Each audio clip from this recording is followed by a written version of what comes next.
Hello everyone, very good morning and welcome to Byju's Exam Prep. Welcome back to our discussion on international relations. In the last class, we had almost completed India-China relations. We understood the entire nature of the border dispute. We spoke about the recent clashes in Ladakh, and we also studied and analyzed the important events that have transpired in the India-China relations. So today we are left with few small topics.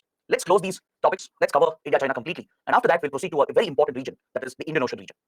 So first, let's start by talking about the nature of economic relations between India and China.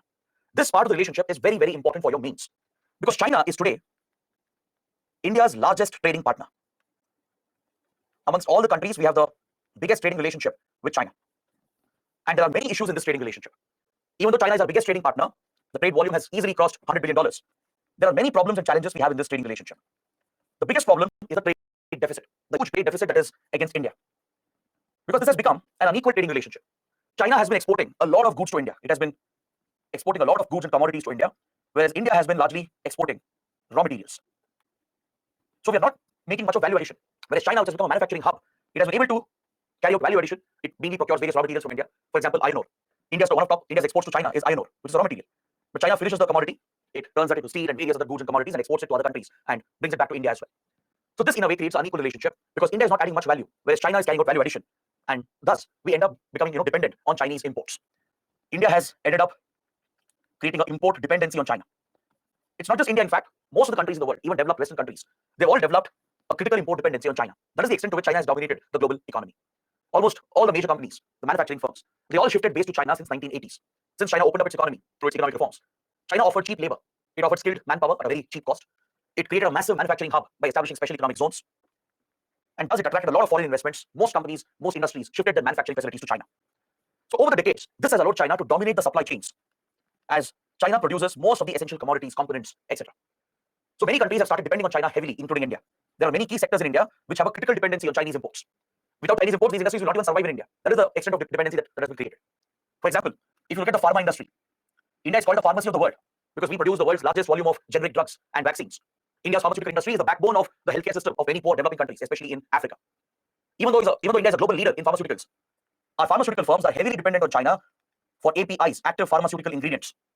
The essential raw material in every drug, which is the API, the active pharmaceutical ingredient, is largely sourced from China. Almost 60% of India's API requirement is met by China.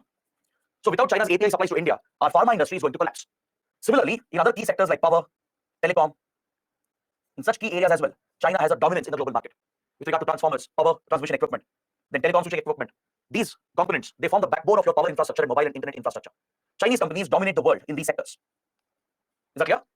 So there is an unequal trading relationship and the trade deficit has gone up very significantly and the deficit itself has crossed 100 billion. Now this is of serious concern for India because you cannot sustain such an unequal trading relationship. You can't keep importing from other countries on a massive scale, whereas your own exports are very limited to that country. This is one of the primary challenges that we are facing today. The two-way trade has definitely increased. Tourism also has gone up between both the countries, but the trade deficit remains massive, which means the trade is benefiting China, whereas it's imposing a cost on India. So addressing this trade deficit and reducing the import dependency on China has become a priority for India because China is known to exploit this dependency. It is known to exploit the import dependency to gain a geopolitical leverage on its rivals. Is that clear? As China has ambitions of becoming a global superpower, it has been known to weaponize trade to punish the other countries. China has used it for geopolitical reasons. Now, this is something we find very, very challenging to deal with a country like China. The trade advantages that China has gained, it is using these economic advantages to gain geopolitical leverage over other countries. That's why many experts believe that China has weaponized trade. It is punishing even Western countries, many small developing countries, its rivals, by using its economic leverage. Now, this is a serious concern, especially for India, considering the border dispute and the conflict that we have, which is ongoing with China. This economic advantage becomes a strategic advantage for China. Now, how does India compete with this? How do we counter the economic advantage that China has gained and ensure it does not misuse this as a strategic advantage? This has become a challenge for India. Is that clear? Upon this, the other problem is that since we are mostly exporting raw materials and importing commodities from China, it has led to a situation where it's like a new form of colonialism. Right? That's what was happening during the colonial period. India was sending raw materials to Europe and finished goods were being dumped on India. Such an unequal economic relationship is never good. Right? It doesn't add value to our economy. We end up draining our wealth, draining our resources. And something similar is happening in the India-China trading relationship. All right? It's not just with India, as I pointed out. Even other developed countries, Western countries are facing the same problem. Many of their industries have an import dependency on what China supplies. China has come to dominate the global supply chains. Now, the risk of this was highlighted during the recent disruptions that have happened to the global economy. The COVID-19 pandemic and, of course, the Russia-Ukraine war. Both these events have disrupted the supply chains, especially the pandemic, with the lockdown restrictions kicked in. It disrupted the supply chains that come from China. That's when the world realized to what extent China dominates the global supply chains. Because as China went into a lockdown, shut off all manufacturing, all economic activities, it completely created chaos in the global markets. The whole supply chain was disrupted, and manufacturing in almost every country got disrupted because of the lockdown in China. Is that clear? That clearly exposed the weakness of the global economy, the dependency of the global economy on Chinese manufacturing, on Chinese supply chains. That is why today India and many countries, they're trying to move away from this China dependency. This has become a priority for India. China is known to weaponize the economic advantages, turn it into a strategic geopolitical advantage. China is known to create unfair opportunities for our own exports, for our own companies. For example, Indian companies, they don't get equal access to the Chinese market. When we try to access Chinese market, China creates many hurdles. It creates many barriers to trade, which does not allow a fair chance for Indian companies to compete in the Chinese market. China does this deliberately through its laws, regulations, and policies to discourage foreign companies such as Indian companies, so that Chinese companies can retain the dominance. Indian companies, especially in areas where we have advantage, like IT, textiles, gems and jewelry, pharmaceuticals, these are strength areas of India. These Indian industries are not given fair access, fair opportunities in the Chinese market. China deliberately creates barriers. Is that clear? Whereas it resorts to dumping of goods on the Indian market. It dumps the goods on the Indian market. Since China produces on a mass scale, it has scaled up its manufacturing. It has brought down the cost of production. China produces on scale. Right? When you produce anything on scale, automatically the cost of production goes down. China has taken advantage of this. It produces massive quantities of goods that at very cheap prices, very nominal cost. Sometimes the quality is also compromised. And these cheap items are dumped on other markets. Dumping is prohibited under WTO rules. The practice of dumping goods on another country is prohibited. All right? In economics, you will study more about this.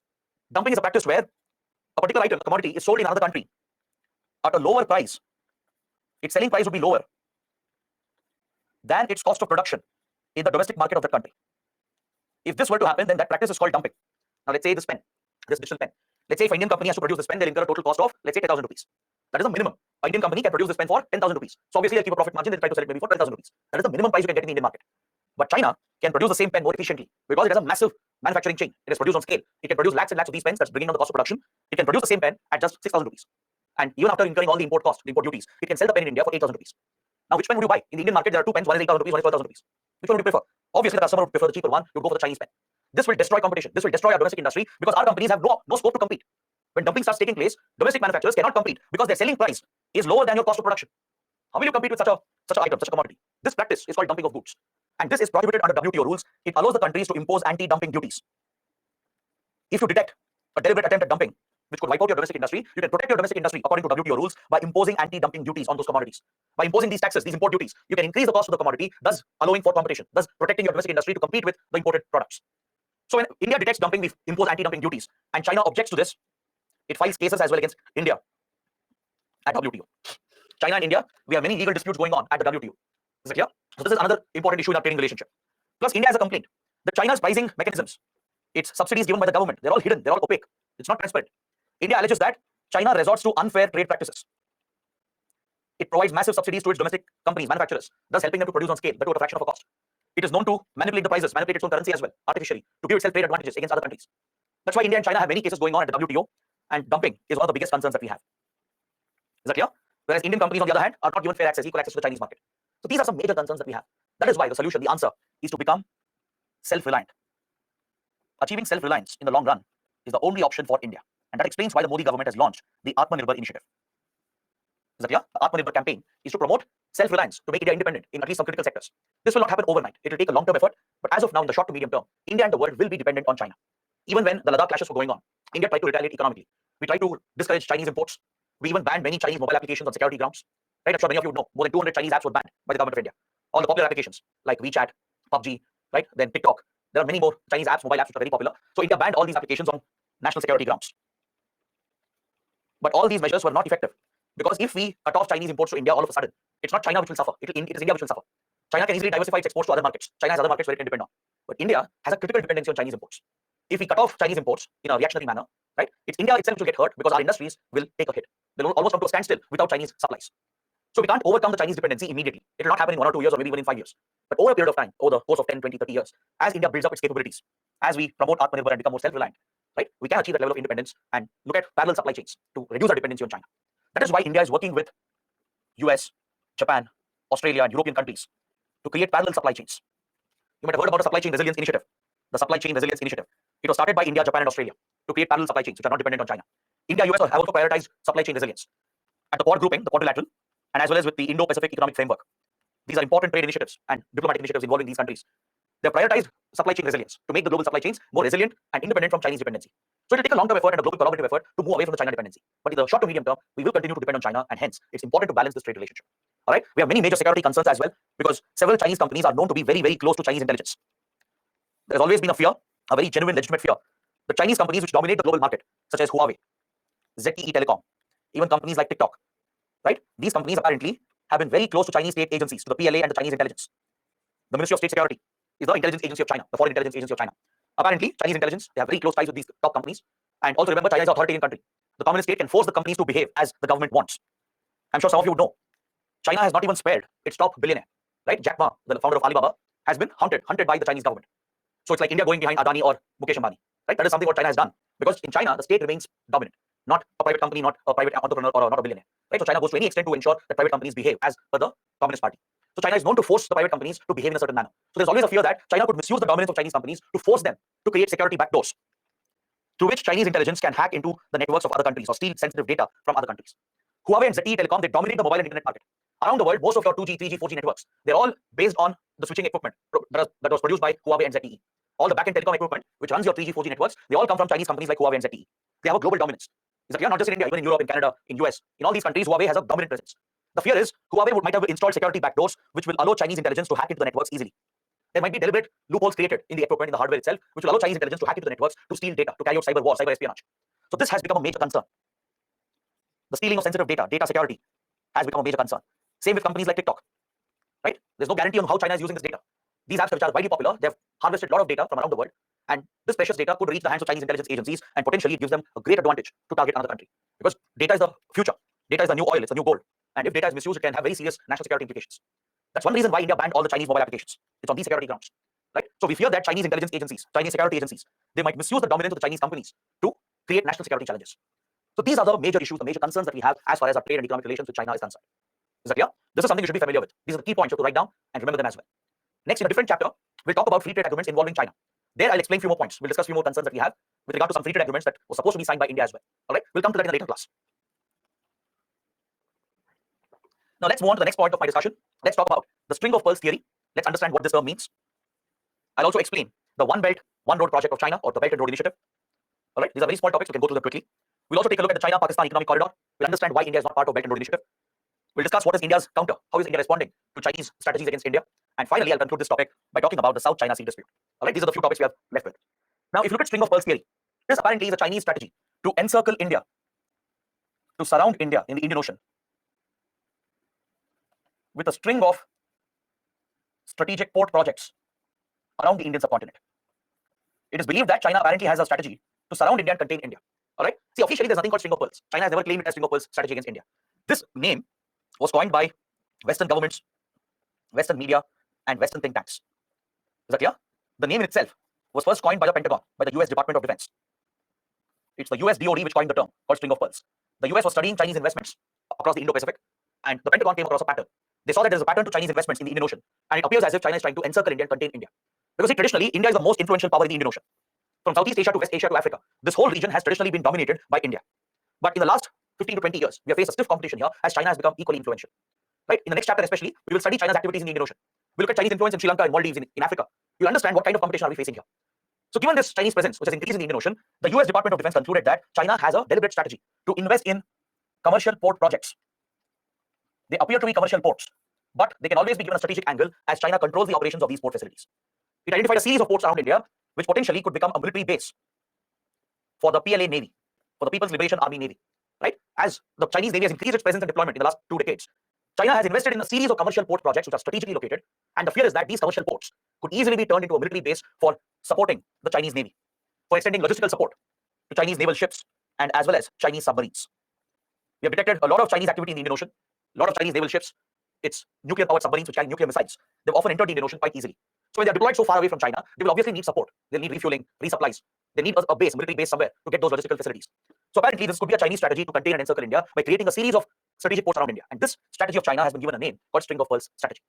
The US and Western countries support this theory. India also has come to accept this theory. India also believes that China does have a strategy like this to contain India. India's strategic establishment, Indian media, Indian think tanks, the Indian government itself does believe that China has this strategy in the Indian Ocean to circle India and contain India. That's why it's called string of pearls. All right, it's like a series of projects around India which is containing India. So let's see which are these projects. Let me take you through the projects quickly. You have the Kyoukphu port, which we studied in Myanmar as part of China-Myanmar economic corridor. We spoke about the Kyoukphu port, which China has developed here.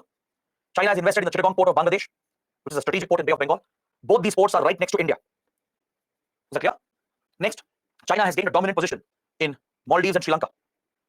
In Sri Lanka, China has developed a strategic Colombo port, which is vital for global shipping. It has developed the strategic Hambantota port in southern Sri Lanka. We'll study more about these Chinese port projects in the next chapter. This has given China a predominant influence in Sri Lanka. In Maldives, China has gained control over an entire island. It has leased one entire island in Maldives where it is building a runway and a port facility. Similarly, China has invested heavily in East Africa. In Mozambique, in Tanzania, Kenya, in all these countries, China has been setting up port infrastructure. Is that clear? Traditionally, these areas were dominated by India. Tanzania, then Kenya, etc., Mozambique, this whole part of East Africa, traditionally was under Indian influence. But China has been able to counter the Indian influence by making large-scale strategic investments. Then in the same map, you can see Djibouti over here, the small African country of Djibouti. All right, it's located right next to the Bab al-Mandeb Strait. This narrow choke point here, this is Bab al-Mandeb, which is a strategic choke point that connects the Gulf of Aden from Horn of Africa. Here, this is Horn of Africa. From here, it connects with the Red Sea. This is the Red Sea. Is that clear? So Bab al-Mandeb is a vital choke point that is connecting Arabian Sea and Gulf of Aden, the Horn of Africa region, with the Red Sea. So it's a vital shipping lane. It's a major shipping route connecting Asia with Europe. All right. So Djibouti is present at the opening of Bab al-Mandeb Strait. So many foreign countries have a major military presence in Djibouti to control the shipping channel, to ensure the security of this shipping channel. It's one of the most important choke points in the world. So Djibouti has become a hub of military bases. For example, the US Navy, the many European navies, including Japanese Navy as well. All these major powers have a naval base in Djibouti. They have a naval presence here to dominate the waters and to ensure that Bab al-Mandeb is kept protected. So in Djibouti, China also has set up a military base. And this is China's first foreign military base. Please write this down. In this small African country, in Djibouti, near Bab al-Mandeb Strait, China has established its first foreign military base. So along with US, European countries, Japan, China also has a military base in Djibouti, thus making China a major Indian Ocean military power. It has gained access to several West Asian ports, such as the Salalah port in Oman. It has been developing the Gwadar port in Pakistan as part of China-Pakistan economic corridor. China has gained access to many other West Asian ports as well, in Iran, in UAE, and other countries in the Persian Gulf. For example, Bahrain, Qatar, right, Kuwait, Saudi Arabia. All these countries are very close to China. China has made very big investments. It has access to many important port facilities in the Persian Gulf in West Asia. So as you can see, India is more or less surrounded by these Chinese projects. From Myanmar to even Thailand and Indonesia, Bangladesh to Sri Lanka, from Maldives to East Africa, right? Then West Asia and Pakistan and Iran. All across India, China has made these strategic investments. This is often referred to as the string of pearls theory of China. It's a reported Chinese strategy, which is aimed at encircling India by making these strategic investments around India. All right. So this is what you should know about the string of pearls theory. Now, One Belt, One Road, or Belt and Road Initiative. This is something we have been speaking about since the first class, since we started with India, Nepal. Since then, I've been mentioning this mega Chinese project called Belt and Road Initiative. This project was proposed in 2012 when Xi Jinping came to power. Remember, I told you Xi Jinping has established himself as a strong authoritarian leader. He has tried building a very strong image of himself. And one of his pet projects was the Belt and Road Initiative. When Xi Jinping took over as the president, his main ambition was to establish China as the next superpower. And to achieve this status, to compete with the American influence and to counter the US, China needs global influence. Is that clear? China needs resources from around the world. It will need raw materials, it will need land in foreign countries, it will need strategic minerals from other countries. Right? It will have to secure its energy security. All these are major interests of China. For this, China will need good connectivity. It will need some leverage as well against foreign countries. Right? This has been China's primary motivation. Getting the required resources and raw materials, gaining the leverage and influence through massive connectivity projects. And China provides the investments, the funds needed. Since it has the ability, it can provide massive funds, billions of dollars in assistance. And this is not charity that China is doing. It's not a free gift. These are loans. These are concessional Chinese loans which are offered to foreign countries. And China is not only giving the money, it executes the project as well. It executes these projects through its companies, through Chinese companies. Thus, Chinese companies will have access and control over key projects. And the fear is that many of these commercial projects, they could easily be given a military angle. They could easily acquire a strategic angle. And this is the concern of many countries, including US, India, and others. All right. So Xi Jinping has championed this initiative since the last decade. And there are two major components in this initiative.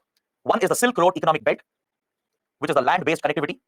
And second is the 21st Century Maritime Silk Road Initiative. The 21st Century Maritime Silk Road Initiative, or 21st Century MSR. This is the second component of Belt and Road, and this is a maritime component, a sea-based component. Understood? It's very simple. China wants to connect. It wants to establish good connectivity via land with South Asia, with Pakistan, with Nepal, with Bangladesh, etc. Similarly, it wants to connect with Central Asian countries which are blessed with resources. All right? It wants to connect with West Asian countries and as well as Europe. It also wants to connect with Africa, Indian Ocean region, Southeast Asia, and the Pacific. This is China's ambition, to connect with South Asia, Central Asia, Europe, West Asia, Africa, Indian Ocean, the Pacific Ocean, and Southeast Asia. So China's ambition is to create a series of land projects to build important roads, railway lines, oil and gas pipelines, power plants, industrial clusters, and special economic zones. This is China's ambition under the Silk Road Economic Belt, which is a land-based component. All right. all neighbors of India have joined Belt and Road Initiative except for Bhutan. Please write down this point, it's very important. All the neighboring countries of India, with whomever we share immediate boundaries, they've all joined the BRI except for Bhutan. Pakistan, Nepal, Bangladesh and Myanmar, Sri Lanka and Maldives, all these neighboring countries, they are part of Belt and Road Initiative. It's only Bhutan which has sided with India. India and Bhutan are the only countries here in the region in South Asia which have not joined Belt and Road Initiative. All right. Next, there is a maritime component, a sea-based component, to which China hopes to link all its major ports on the eastern coast of China with important ports in Southeast Asia, Asia, Indian Ocean and Africa, West Asia and Europe, and of course the Pacific on the other side. This would be the sea-based connectivity. It's an attempt to revive the old ancient maritime Silk Route. So it's called 21st century maritime Silk Route. So this China is investing in strategic ports, as we discussed. As we discussed, China is developing strategic ports around the world, and China can control them, operate them, potentially use them for military purposes as well. This massive, ambitious Chinese project, infrastructure project, is called One Belt, One Road Initiative. Is that clear? Now, initially, India also was interested. China was very eager to keep India as a member of this initiative. That's why the map is showing that India is also connected with the project. China actually wanted India to be a part of it. India also was showing initial interest, because who wouldn't like to be part of such a global project, right? If everything was all right between India and China, being part of such an initiative would have helped India as well. China would get access to the Indian market, the massive Indian market. India would also get access to other markets through these projects. But India has quit this initiative for a particular reason. There is a reason why India has quit and boycotted Belt and Road Initiative. In 2016, 2017, China organized the Belt and Road Summit. All right, India was invited actually, but India boycotted the summit. We didn't take part. Bhutan supported India, so both India and Bhutan stayed out of Belt and Road Initiative. And the reason why we have quit is the China-Pakistan economic corridor. This is the reason. If not for this, if not for the alignment of this project, India probably would have joined Belt and Road Initiative. Yes, it is an economic and a strategic competition for India, but still India would have gained. We would have benefited by working with China. China also wanted India to be a part of it. If not for CPEC project, most probably India also would have been part of it. It's because of this. This is the prime reason. If there is a question asking why India has quit Belt and Road Initiative, this is the answer. The answer is the CPEC corridor, China-Pakistan economic corridor. To this land-based corridor, China is connecting its Xinjiang province, its capital Kashgar, with Shaksgam Valley. You have already known that Shaksgam Valley is Indian territory. This is territory that Pakistan has occupied. The route is passing through POK, Pakistan occupied Kashmir. It's passing through Gilgit-Baltistan, and these are Indian territories which Pakistan is illegally under occupation. These areas are under the illegal occupation of Pakistan. These are Indian territories. We claim them to be a part of the erstwhile state of Jammu and Kashmir. So how can India accept such a project and give legitimacy to Pakistan's occupation? The root of the project is a direct threat to India's sovereignty. It is directly challenging India's sovereignty. That is why India quit the initiative. We boycotted the initiative. China is building roads, railway lines and pipelines. It's also building power plants, special economic zones, right, that connect Xinjiang with POK, with Shaksgam Valley and Gilgit-Baltistan, then further into Pakistan. It will connect with the Karachi port and the strategic Gwadar port in Balochistan, which China has developed. This is a Chinese port. All right. Now, this project is extremely important for China. It is as important as the China-Myanmar economic corridor, because these two projects, which are part of Belt and Road Initiative, the China-Pakistan economic corridor and China-Myanmar economic corridor, they both help China to bypass the Malacca Strait. If you guys remember, under India-Myanmar, I had explained how China-Myanmar economic corridor helps China to directly access Indian Ocean, right, via Myanmar. China need not depend on the Malacca Strait, which is a choke point for China. China has always feared that either US or India might block Malacca Strait to punish China. It's been a choke point, a weak point for China. So China has been looking to overcome the weakness, the strategic weakness, by trying to bypass the Malacca Strait. These two projects help China directly access Indian Ocean. You can clearly see that in the map. Through Gwadar port and Karachi port, China can directly connect with Arabian Sea. For example, if China is importing oil from West Asia, let's say China is procuring oil from Qatar or UAE or Saudi Arabia, right, or Oman, this oil and gas can be easily brought to Pakistan, to Gwadar and Karachi, from here to road, rail networks and pipelines.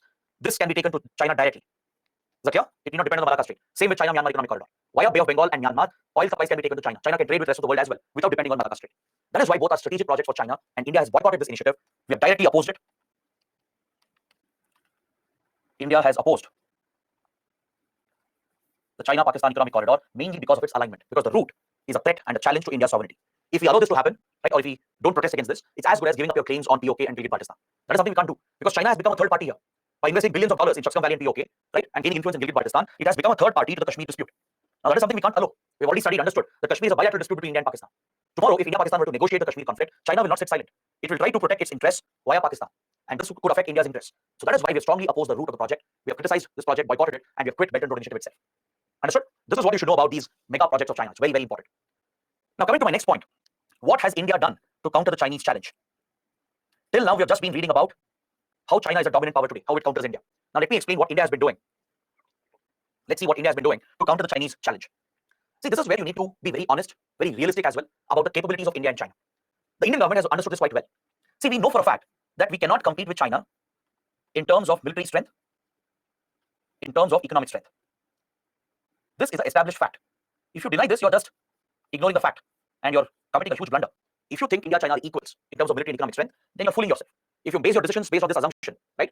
If you're driven by a patriotic notion that we are no less to China, you are going to make a strategic blunder. It's very important to acknowledge the ground reality, and that's what India has done. We know for a fact China is a superior power. It's already a global power. It's on its way to become a superpower. it's in direct competition with the US, which is currently the only superpower in the world. So in terms of military capabilities and economic resources, China is way ahead of India. We are aware of this. This awareness is crucial because this drives India's strategy against China. The moment you start thinking we are equal to China, you're going to commit mistakes. India has not done that, fortunately. Under the Vajpayee government, under the Manmohan Singh government, and now under the Modi government, India has taken a series of appropriate measures within India's limited capabilities to offer a counter to China. Since we are not a massive military or economic power like China or US, we can't hope to make mega investments. Like, for example, we can't dream of a one belt, one road project for India. Not possible. We can't provide trillions of dollars to other countries. We don't have that kind of resources. We can't think of building multiple aircraft carriers, having multiple nuclear submarines. We can't do that. We don't have that kind of resources. For example, China is looking at having at least a double-digit aircraft carriers, at least more than 10 in the long term. It already has more than 10 nuclear-powered submarines, right? Whereas India has only one nuclear-powered submarine as of now. We have one aircraft carrier which is functioning barely, right? The other one is yet to join service, whereas China is already ahead of India. So in terms of military and economic capabilities, China has a much superior reach, a wider reach than India. So we can't really compete here. We can't plan a mega project like One Belt, One Road. We can't offer assistance to everyone, to every country, right? We can't do that. So India has realized this in the last 20, 30 years, and we have made a series of our own strategic investments.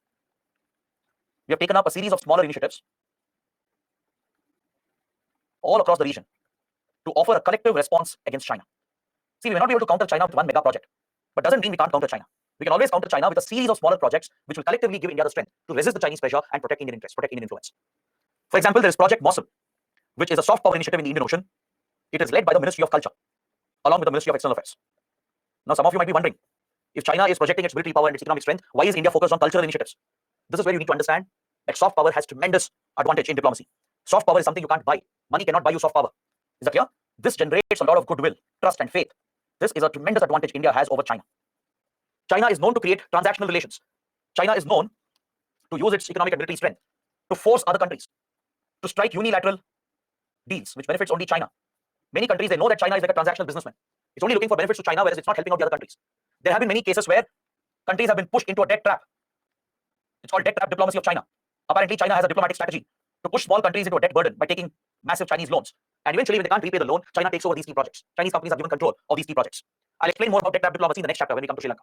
So please understand that China has created a bad reputation for itself. It's a very aggressive power, as we already know. It's known to be very selfish. It's been known to use force to threaten others, to force others to make concessions. Most of its agreements are unilateral. It benefits China itself while offering little benefits to the host country. So China lacks that goodwill, that image of friendship. And this is where India has an edge. India has an advantage. India has tremendous soft power. That is what we are trying to leverage to our diplomacy. Is that clear? We have a lot of Indian investments as well. We'll come to the Indian projects. But before the projects and investments, there's a natural soft power influence that India has across the region.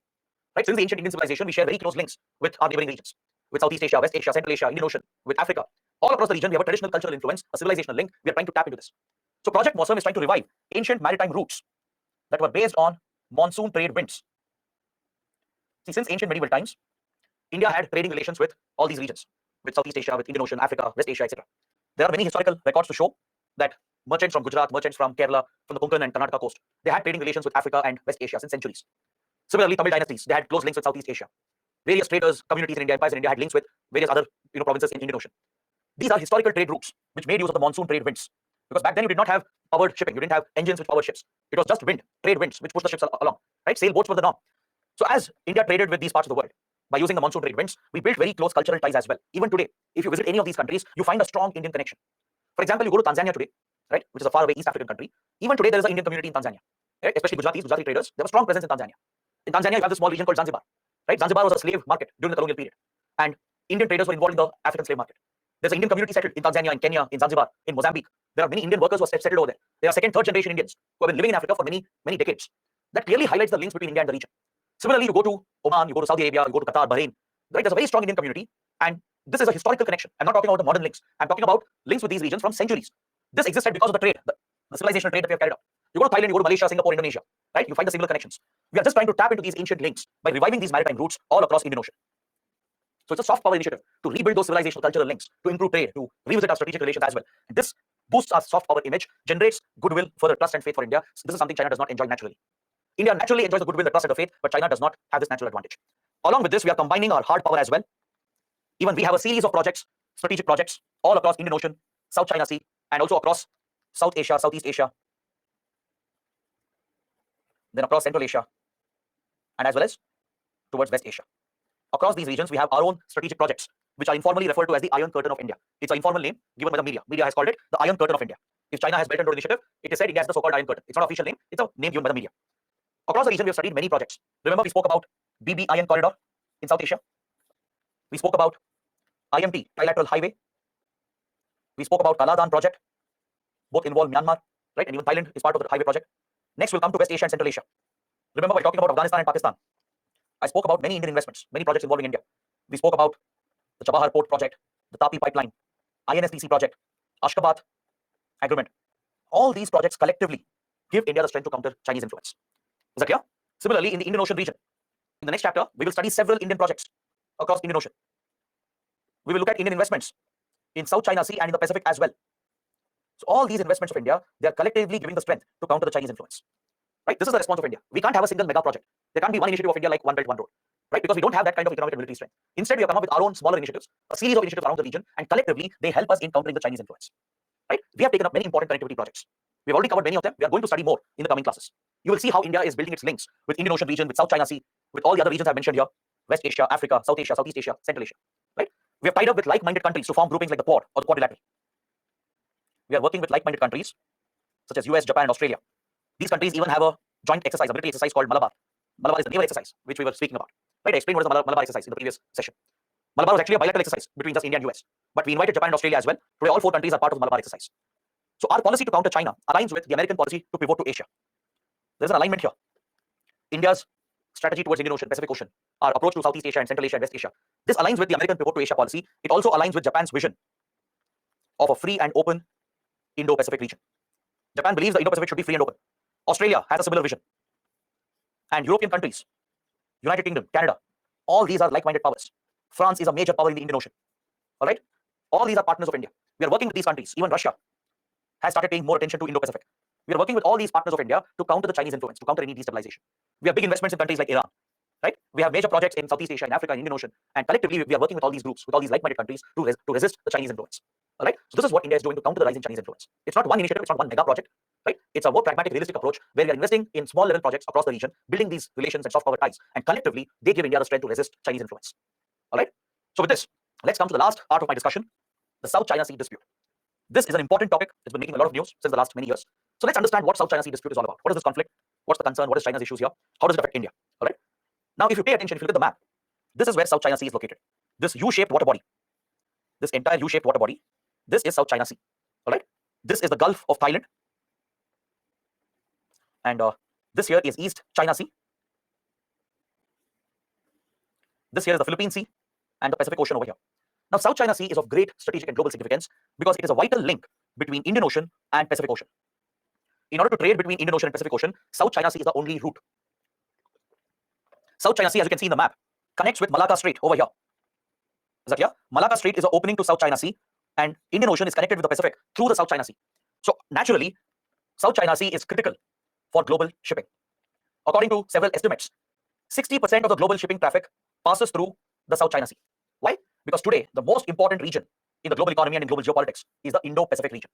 In previous classes, I've explained this. I've explained the shift in global geopolitics, the shift in global economy from the Atlantic towards the Indo-Pacific. Today, all big economic and geopolitical developments are happening in the Indo-Pacific because this is where all the key powers are concentrated today. Before 91, before the Cold War came to an end, all the big geopolitical economic developments were happening in the Atlantic. All the big powers were centered around the Atlantic, like US, Canada, European countries, Soviet Union, right? But this attention, this focus has shifted to Indo-Pacific because of the rise of the Asian powers, because of the rise of China, India, Japan, Southeast Asia. So US has shifted its attention here. European countries are also focusing here. So today, the focal point of global economy and global geopolitics is the Indo-Pacific. And within Indo-Pacific, South China Sea is a critical component. It is South China Sea which links the Indian Ocean and the Pacific Ocean. Majority of the global trade is passing through this region. Almost 60% of the shipping traffic is passing through it, thus making it one of the most important sea lanes of communication. Is that clear? South China Sea is a critical sea lane of communication, SLOC. It's a sea lane through which ships are passing through, ships that are carrying goods, that are carrying cargo. So these ships are carrying the exports and imports of most of the countries, and most of the global trade is passing through this water body. Plus, South China Sea is blessed with resources. It is blessed with fisheries. There's a massive exclusive economic zone here. It is known to possess hydrocarbon reserves. It is also said to have key minerals on the sea floor, on the seabed, including rare earth minerals. So such important resources are present in the South China Sea. It is also estimated that nearly 40% of the crude oil supply of the world passes through South China Sea. So it clearly highlights how important South China Sea is as far as global economy is concerned. And where there is money, there will be geopolitical competition, right? So here, considering the importance of the South China Sea, China has made several controversial claims. It has made very serious claims that threatens the integrity of the other countries. See, you have an international convention called UN Clause, the UN Convention on the Law of the Sea. It is UN Clause which defines maritime boundaries. It defines the maritime zones. Is that clear? Countries are expected to follow the UN Convention while drawing up maritime boundaries and the maritime zones. It defines the jurisdiction of each country in these maritime zones. It provides for dispute settlement as well. If you have any dispute regarding your maritime borders, you have to peacefully settle this by approaching permanent court of arbitration. The UN clause provides the arbitration mechanism to resolve maritime disputes without any conflict. All right? It defines how maritime zones will be established. What's the extent of jurisdiction of a country? What powers does a country have in different maritime zones? How disputes can be settled? All these are defined under the UN Convention on the Law of the Sea. So there are three types of maritime boundaries that are drawn by the convention. You have territorial waters. All right? The territorial waters extends to 12 nautical miles from the baseline of the country. Baseline is nothing but an imaginary line that runs along your coastline. From your coastline, if you measure 12 nautical miles, this band of water, this area, right, it's called the territorial waters of the country, which lies within 12 nautical miles range. This is where a country has full jurisdiction. That's why it's called territorial waters. It's as good as your territory. All the laws that apply on land will apply in the sea as well, up to 12 nautical miles. So, for example, if you look at India's map, from our coastline, that's where the baseline will pass through, you measure 12 nautical miles distance. That whole region, that whole band of water is the territorial waters of India. This is where our laws will fully apply. We will have full powers and full jurisdiction. Every law that applies on land will apply in the sea as well, up to 12 nautical miles distance, because this is our territorial water. This is where we have full jurisdiction and full rights. We can prevent the entry of a ship. We need not allow ships to enter the territorial waters of India, right? We can prevent commercial ships, and of course, military vessels can also be prevented. We can say, we are not giving you access. You can't enter our territorial waters. We can enforce all the laws, criminal laws, taxation laws, environment-related laws. All laws can be enforced, and all authorities will have full jurisdiction in territorial waters of India. All right? However, in territorial waters, innocent passage, if proven, can be allowed. Innocent passage means a ship should be passing through innocently. Even if it's a military ship, let's say it's a naval ship or a submarine, if they have to pass through the region, if they have to pass through someone else's territorial waters, they have to ask permission. They have to ask the other country. The other country will give permission for them only if they can prove innocent passage. It means they shouldn't threaten the security of the country. While passing through territorial waters, they shouldn't take up espionage. They shouldn't spy on the other country. They shouldn't be carrying any adverse weaponry or use it to target the other country. They shouldn't enable any criminal activities or covert intelligence activities. So if they don't pose any threat, if they simply pass through the waters, the other country might give permission. Now, let's say, for example, an American ship wants to pass through Indian territorial waters. US will ask India. It will try to prove it's an innocent passage. It will explain to India why the ship is passing through this region. What's the intention? Once India verifies that, once India is convinced it's an innocent passage, we may or may not give permission. All right? This can be done in territorial waters. So innocent passage is recognized under the UN Convention. Next comes your contiguous zone. Contiguous zone is for another 12 nautical miles measured from your territorial waters. From where territorial waters end, if you measure another 12 nautical miles, you get your contiguous zone, where we have limited jurisdiction. Limited powers are given to the coastal country, the coastal state. In few domains, our laws will apply. Environment-related laws, security-related laws, taxation-related laws, laws related to organized crime. These specific laws will apply. All the laws will not apply here. Because the moment you cross territorial waters, you're in international waters. Contiguous zone is part of international waters. Understood? Contiguous zone is part of international waters, but we have limited jurisdiction until another 12 nautical miles. This is where we have the right to hot pursuit, to engage in pursuit of terrorists, pirates, criminals. If smugglers are trying to smuggle into India, or if drug traffickers, arms traffickers are trying to bring contraband into India, our security agencies can chase behind them. Our Coast Guard, Navy, they can hunt them down in contiguous zone. The right to hot pursuit is recognized in international waters. If there's a terror group threatening India, a terror boat approaching India, Indian security agencies can hunt them down. They can chase them in international waters and engage them with full rights. This is recognized under UN clause. All right. So the moment you cross your territorial waters, you're entering international waters. And the first patch of international waters for 12 nautical miles is your contiguous zone, where we have limited powers and limited jurisdiction. Next, third important maritime zone is your EEZ, exclusive economic zone. This is measured from the baseline. It could extend up to 200 nautical miles, going up to 350 nautical miles. Countries can get around 200 nautical miles of EEZ. It can be extended if you can prove your continental shelf extends beyond 200 nautical miles. If a country can provide scientific evidence to show that its continental shelf is gradually sloping down, it's extending beyond 200 nautical miles, then you'll be given an additional EEZ with a maximum limit of 350 nautical miles. This is where you have exclusive economic rights. All the resources present here belongs to that country. No one else can hunt or poach or steal the resources. The fisheries present here, oil and gas, hydrocarbon reserves, the precious minerals, all the resources within the country's EEZ belongs to that country. That's why it's called exclusive economic zone. The country will have exclusive economic rights over the resources here. All right. So EEZ includes territorial waters and contiguous zone. They're part of it, obviously. So the moment you cross territorial waters, you're entering international waters, right? After territorial waters, you have your contiguous zone, and EEZ is for up to 200 to 350 nautical miles measured from the baseline. Is that clear? If these boundaries are not clear, if countries have to settle the boundaries, they have to negotiate. They can talk to each other, work out a maritime boundary agreement, but they have to be following the UN clause principles. They can't break UN clause principles. It's legally binding. All right, please write this down. UN clause provisions are legally binding. So countries have to follow the provisions. They can negotiate the maritime boundary agreement with the other country and settle their maritime boundaries. If they have any disputes, let's say they have a difference of opinion, then they can approach the PCA. They can approach the Permanent Court of Arbitration and ask the PCA to resolve the dispute for them. There's an International Tribunal on Law of the Sea, which is in Germany. All right, the PCA is in Netherlands. These are international judicial bodies. So they will take up the case under UN clause provisions. They will find a solution and give a final judgment. That's how it works. So just to give you final clarity, let me just draw how the UN clause boundaries are established. Let's say this is a particular coastal country. All right, let's say this is the land portion of the coastal country. All right, let's say this is where the coastline is passing through. So this is the baseline. The imaginary line that hugs the coastline is the baseline. This is a reference line. This is from where you measure your distances. So first you measure a distance of 12 nautical miles. This is your territorial waters. This is the territorial waters of our country. This is where you have exclusive jurisdiction, right? You can deny entry to anyone. You have full jurisdiction here. If you're convinced, you can only permit innocent passage. You can allow ships to pass through if you're convinced about innocent passage. You can deny entry as well. So freedom of navigation here is not a basic right. It's not a fundamental right. The moment you cross your territorial waters, you are in international waters. Now here, you measure another 12 nautical miles. From your territorial waters, you measure another 12 nautical miles. This is your contiguous zone. This is where you have limited powers in certain areas because you're already in international waters. Only in some areas to protect the security of the nation, to protect the environment, to deal with smugglers and criminals. Basic rights are given in certain domains. All right, it's international waters, but some powers are given here. Then comes your EEZ. EEZ is measured from the baseline. EEZ will be measured from the baseline, right from here. It can go up to 200 nautical miles. It can be extended up to 350 nautical miles.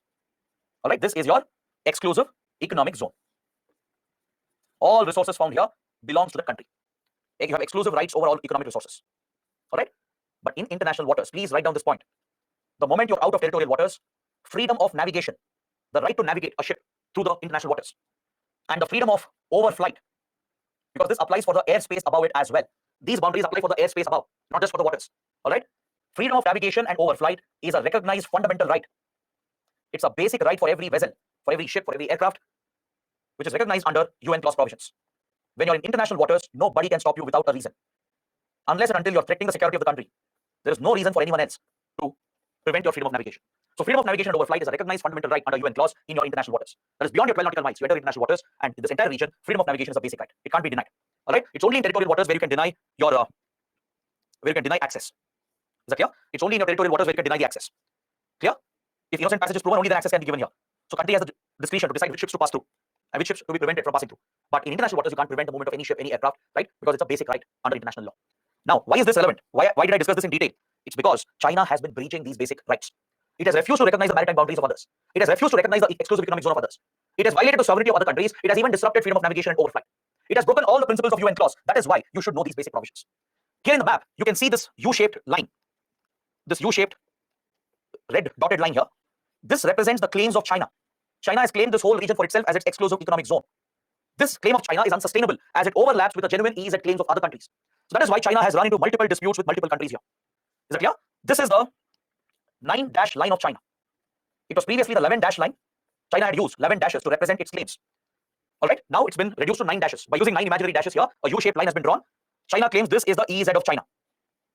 China says this whole region belongs to it. This is the exclusive economic zone of China.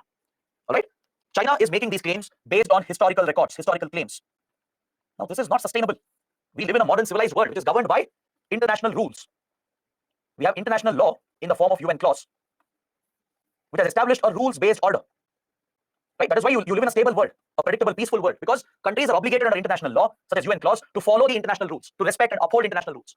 But if a country like China, which is an aggressive military and economic power, if it starts acting aggressively against everyone, if it starts breaking international law by making historical claims, which is having no validity today, and if it claims the whole region for itself, imagine what will happen. See, historically, the Song dynasty of China and few other Chinese empires, they did have greater control on South China Sea. Based on these age-old claims, China is claiming South China Sea to itself. Right? It's very hard to believe. It's like India claiming Singapore and Malaysia or Indonesia because Cholas had ruled these regions at one point. How ridiculous will it sound? Right? You can't make your historical claims and justify it in today's times. Doesn't work like that. You can't say India was a large country, including today's Pakistan, Bangladesh, and everything else, and we're going to occupy everything. Doesn't work like that. Nobody's going to accept that. Similarly, China's claims are ridiculous. Based on historical claims, it's claiming whole South China Sea to itself by drawing this imaginary 9-dash line. This 9-dash U-shaped line represents China's claims, but the problem is it runs into conflict with the EEZ of many other countries, including Vietnam, Japan, Taiwan, Malaysia and Brunei, Indonesia, then Philippines. With all these countries, China has picked up a dispute. Is that clear? It has got into a major dispute by claiming these islands, these EEZs for itself. To further substantiate its claims, China has tried occupying certain islands. It has questioned the control of other countries over these islands. For example, China claims Pratas Islands to itself. The PRC claims ownership over Pratas Islands. But Pratas Islands belongs to Taiwan. It's located near the Taiwan Strait. Taiwan claims Pratas Island near the Taiwan Strait over here in East China Sea. This is a dispute between PRC and Taiwan. In fact, PRC claims hold the whole of Taiwan itself. Remember, I spoke about this. When the Chinese Civil War happened, when Communist Party won the war and captured power, the then Republic of China was thrown out and was pushed into the small island called Taiwan. That's why since then Taiwan is not a country. It's not recognized by anyone. China claims Taiwan as part of its own sovereignty, but Taiwan remains a self-governing autonomous region. All right. So there's a dispute here between PRC and Taiwan over Pratas Islands, which is in East China Sea. There is similarly a dispute with Japan over Senkaku Diaoyu Islands in East China Sea. Here, China has aggressively threatened Japan. The Chinese Navy and Air Force have intercepted Japanese naval ships and aircrafts. They have intercepted them, prevented their freedom of navigation and overflight, thus breaking international law in the East China Sea. So these are some major disputes we have seen in East China Sea. Similarly, in South China Sea, China is claiming the whole Paracel Islands to itself, which should actually belong to Vietnam. By claiming these islands, China is looking to extend its EEZ, but these islands actually belong to Vietnam according to UN clause. The EEZ here should belong to Vietnam. China has gone to an extent where it threatens Vietnam and even attacks Vietnam over this. Let me tell you a very interesting incident. It happened a few years ago. It was in 2011, 2012. Vietnam is a close friend of India.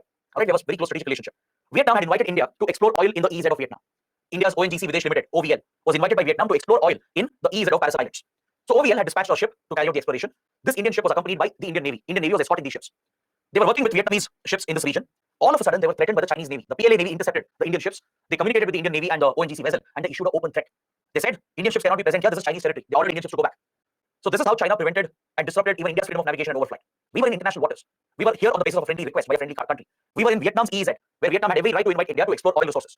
China had no business to meddle, no business to interfere. And yet, the PLA Navy is so aggressive, it threatened the ships, asked them to go back. Similarly, it has threatened many other fishing vessels, shipping vessels, and even naval ships, submarines, and aircrafts. The US, which is playing a key role here, keeps flying drones for surveillance, but China keeps intercepting them, threatening them. There was an incident where an American drone was brought down as well by the Chinese Air Force. Reportedly, there was a nuclear accident as well between a nuclear-powered American submarine and another Chinese submarine. A lot of such incidents have taken place here, thus making it a very, very volatile region. You have the Spratly group of islands, which are disputed over here between China and all the other countries. Vietnam, Malaysia, Philippines, Brunei, they're all party to the Spratly dispute.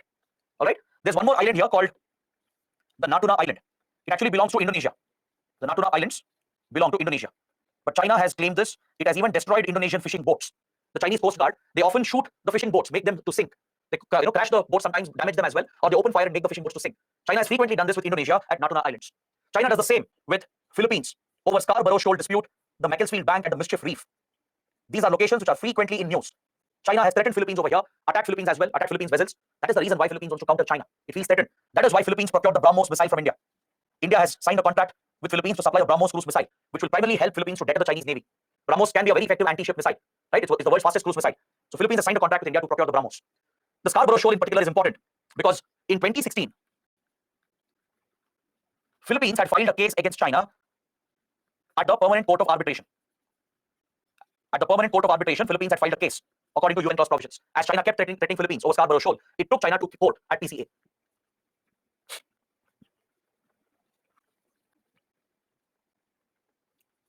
In this ruling, in this judgment, the PCA gave an award that went against China. The PCA ruled that Scarborough Shoal belongs to Philippines according to all available evidences, according to UN clause. The PCA ruled that it belongs to Philippines, not China. It asked China to behave responsibly, and it actually cited an example with India. The PCA asked China to behave like India, to learn from India, because we had a maritime dispute with Bangladesh, which we had settled in 2014 in a very graceful and peaceful manner. In 2014, we had a small dispute over the New Moor Islands in Bay of Bengal. So India, Bangladesh, instead of fighting over it, we approached the Permanent Court of Arbitration as per international law. The ruling went in favor of Bangladesh. It went against India, which meant India had to give away a part of its exclusive economic zone to Bangladesh. We had to transfer a small part of our EEZ to Bangladesh. India gracefully accepted this because this was based on international rules. It was coming from PCA, all right? And more importantly, Bangladesh was a friendly neighbor, a very important friend of India. India didn't want to affect its ties over a small territorial issue. So we gracefully transferred the EEZ to Bangladesh. We followed the orders of PCA. Is that clear? So India set an example of how big powers have to behave when dealing with disputes with smaller powers. So when the 2016 judgment was given over Scarborough dispute, the PCA cited India as an example. Since China was behaving like a rogue country, breaking international rules, the PCA asked China to learn lessons from India, to behave like India. This is how big powers should behave over small countries. It asked China to respect the judgment and transfer Scarborough Shoal without any dispute to Philippines. But as you can expect, China rejected the award. China outright rejected PCA's ruling. Why? Because PCA rulings are not binding. UN clause is binding. It's an international convention. The UN Convention on Law of the Sea is binding, not the rulings of PCA. PCA judgments are non-binding. They're not legally binding. If you want, you can follow them. India, being a responsible country, follows these rules. We respect the rules-based order, but China keeps breaking them. China is a breaker of international rules. That is why groups like Quadrilateral have been formed, and the primary objective of the Quad is to enforce the rules-based order, to enforce international rules on China, to protect the freedom of navigation and overflight, which has been threatened by China. That is the primary purpose of groups like Quadrilateral. The Quadrilateral was formed because of this primary reason, to protect the freedom of navigation and overflight, because China's military activities here is threatening everyone. India has a lot of imports and exports passing through South China Sea. If there was a mistake here, if accidentally two countries get into a conflict or a war, it's going to destroy the global economy, it will hurt the Indian economy as well. Right? That is why all these countries are proactively putting pressure on China.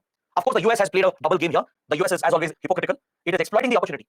The US wants to counter China in their superpower rivalry. So US is encouraging all the other countries. It is encouraging Vietnam, Philippines, Indonesia to use this issue to target China, to contain and exploit China. Right? So this is where India has taken a firm stand. India has said, we want rules-based order to be protected. We want a free and open Indo-Pacific region where international rules are followed and upheld. We want freedom of navigation to be protected. That is why Quad is a grouping meant for enforcing the rules-based order. It's a diplomatic grouping. At the same time, India has refused to be a part of any military grouping. We have refused to turn Quad into a military alliance because according to India, it's not a military club, it's not a military alliance. We put our foot down. We told the US and Japan that we cannot have Quad as a military grouping. It's not. Malabar exercise is a separate standalone naval exercise. Quad has no military dimension to it. It is just a diplomatic grouping. That's why India pushed Quad to diversify. Today, Quad is focused on many other initiatives. It's focused on vaccine research to deal with the pandemic. It's focused on emerging critical technologies. It's focused on climate change, disaster management as well. But the primary objective of Quad is to enforce the rules-based order. to maintain Indo-Pacific as free and open and protect the freedom of navigation. This is what India supports, but we don't support the American way of countering China and threatening China in the region. This has brought US and China into a direct standoff. Frequently, they have exchanges between them. One mistake here could even result into a conflict. Right? So that is the worst fear for India. That is why we are working with all the countries through our Act East policy to stabilize the region. We are urging China to follow international rules, respect the UN mandate. Right? So this is why the topic becomes extremely important for your exams. Is that clear? You should know all these key points about the South China Sea dispute. So on this note, I bring my discussion to an end.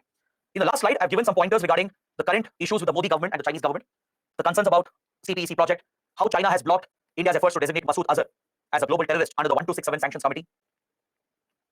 India tried for many years to designate Masood Azhar as a global terrorist to the Sanctions Committee. He's the founder of Jaish-e-Mohammed. But China kept blocking India until Pulwama attacks. After Pulwama attacks, there was a lot of pressure on China. Finally, China gave up the block and allowed Masood Azhar to be listed as a global terrorist. So China has this habit of creating problems for India. Right? The other problem is blocking our entry into NSG and UN Security Council. China is completely against India's inclusion in NSG and UNSC. Right? Plus, there are repeated border incursions. It's become more aggressive from Ladakh to Arunachal. That's why frequent clashes are happening, including the recent clashes at Tawang. Plus, the way in which it handled the pandemic, the trade and security issues that emanate from China, and how China has meddled in the Kashmir dispute as well, and how the China-Pakistan nexus is hurting India. All right, these are some key pointers you need to pay attention to. I've already told you that China has backed Pakistan on the Kashmir issue. It has shielded Pakistan for its sponsorship of terrorism. It has given complete diplomatic support. It has given diplomatic backing to Pakistan at the UN, shielded Pakistan's role in sponsoring terrorism.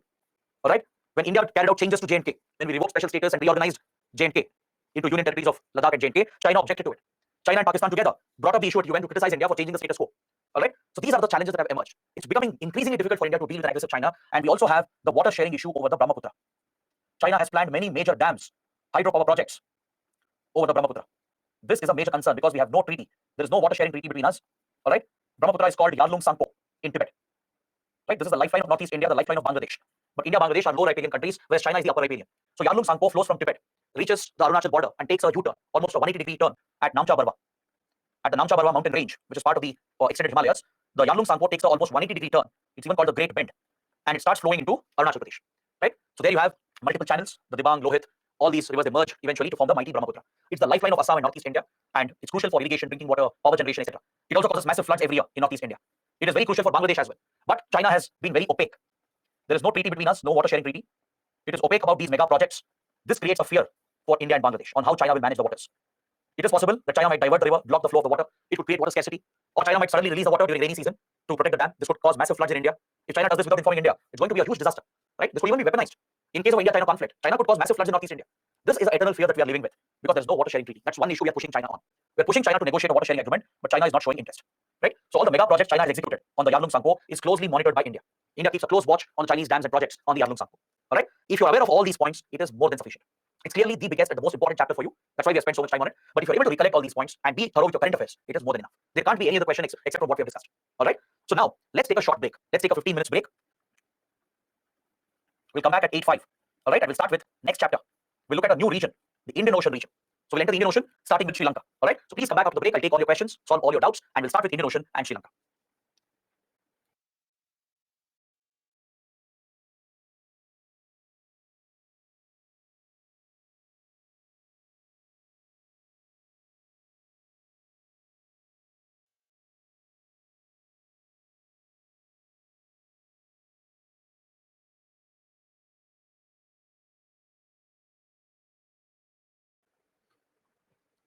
Hello everyone, welcome back to the session. Now that we have completed India-China relations, let me take all your questions, all your doubts, and then we shall proceed to the Indian Ocean region. Utkarsh is asking, sir, what China is doing in the field of trade and business? Why most countries are unable to do it? See, China opened up its economy back in 1970s, 1980s, and created a massive support base for manufacturing industries. It created the infrastructure that was needed, built better roads, provided electricity, provided water, created strategic ports. More importantly, it created the right manpower. It offered skilled manpower at a fraction of a cost, right? And thus it became a manufacturing hub of the world. It introduced the concept of SEZs, special economic zones, where special tax incentives were given for the companies, for the factories, to produce on a massive scale. That is how China has gained that predominance in the global economy. Most companies shifted base to China because of the advantages, because of the tax benefits, the cheaper cost of production, right? That's why all major companies shifted their factories to China. They gave China a predominant role in the global economy. That is how China can control most of the supply chains today. It has a great influence on the global economy. Shri is asking, if China is not giving fair access, then what can WTO do? WTO can penalize China. WTO can order China to provide fair access. So that is why at WTO you have a dispute resolution mechanism. Even China has filed cases against India when we impose anti-dumping duties on Chinese imports. Similarly, India also has filed cases against China for not giving fair access to our companies in the Chinese market. Aditya is asking, how can I use data for destroying another country? Please explain the examples. See, if data security is compromised, it could be easily used for cyber warfare and cyber espionage operations. If Indian data is compromised, let's say it's in the hands of Chinese intelligence agencies, it could be you steal, let's say, the financial assets of Indians It could be used to compromise our critical infrastructure as well. Our critical infrastructure could be targeted to cyber attacks. China will have better access to Indian networks. It can hack into the Indian networks and steal sensitive classified government information. Right? So through cyber espionage and cyber warfare, China can cripple another country because the country which controls data will control the networks of the other country as well. In today's world, data security is extremely important. Vikas is asking, as China also got established at the same time in 1950s, then what's the reason that China became the second largest power in the world? Primarily, it's China's economic growth, but of course, its political system. China is an authoritarian country, a communist country, a dictatorship, right? It's the rule of the Communist Party there. So there's no democracy, no voices of dissent, there's no opposition to what the Chinese state does, and this allows China to, overcome any opposition, do what it wants, and that has helped China to grow economically as well. But of course, that is in no way a criticism of democracy. Democracy is the only way forward for any modern civilized society. Dictatorship, authoritarianism cannot be used as an excuse to build a strong country and a strong economy. Anubhav is asking why US is not part of UN clause. That's a great question because the US preaches China should follow UN clause and international rules. But do you know US itself is not a part of UN clause? The US has not signed UN clause because it does not agree with all the provisions. It's not comfortable with all the provisions of UN clause. So US itself has not signed and ratified the UN Convention on the Law of the Sea. Shreya is asking, rupee has become a trading currency in around 30 countries. What will be its impact? See, rupee has not become a trading currency in 30 countries. It is accepted maybe in just a few countries where we have special trading arrangements, like Nepal, Russia, Iran at one point. We have special arrangements with them where rupee was accepted for trade. But Indian rupee has no value outside of India because our currency is not fully convertible, right? So as of now, our currency has a limited reach. It does not have any such impact. Our currency is not accepted in most of the countries. Pragati is asking, what's the dispute resolution process under UN clause? As I told you, if you have a dispute, you approach PCA, Permanent Court of Arbitration, and the International Tribunal on Law of the Sea. These are international judicial platforms where you can settle your maritime disputes. Megansh is asking, what if jurisdiction of territorial waters and other zones of two countries isn't common? Again, that's a good question because in some parts of the world, there are many countries located very close to each other, right next to each other. In such a case, of course, you can't have 200 nautical mile EEZ for everyone. It's not possible. Sometimes EEZ of one country will overlap with the EEZ of another country. That is where customized solutions are worked out. Under UN clause, the countries will mediate. They will negotiate with each other. They will sign a maritime boundary agreement. They'll determine what is their EEZ. They'll fairly divide whatever is available. Let's say, for example, look at Red Sea. Red Sea is a very small water body. There, the countries can't get to 200 nautical mile EEZ. Whatever is available, that is fairly divided. They'll follow the Talbot doctrine. They'll fairly equally divide the water body, thus giving everyone an equal share. So that way, UN clause is very flexible. It gives those customized solutions as well for certain regions of the world where countries are very closely located next to each other, where EEZs overlap. Anubhav is asking, baseline is the end of mainland or end of last island of the country? Baseline is the end of the mainland. The islands will have their own baseline. Like for example, Andaman Nicobar Islands, right? It has its own baseline. That's why we have a separate EEZ around Andaman Nicobar. That is why islands, faraway islands are so important. That's why China is obsessed with Paracels, Spratly Islands, and the other islands. Because when you have access to these faraway islands, that is part of your territory, those islands will get a separate EEZ. They have a separate baseline. That is why countries crave for these remote islands located away from their mainland.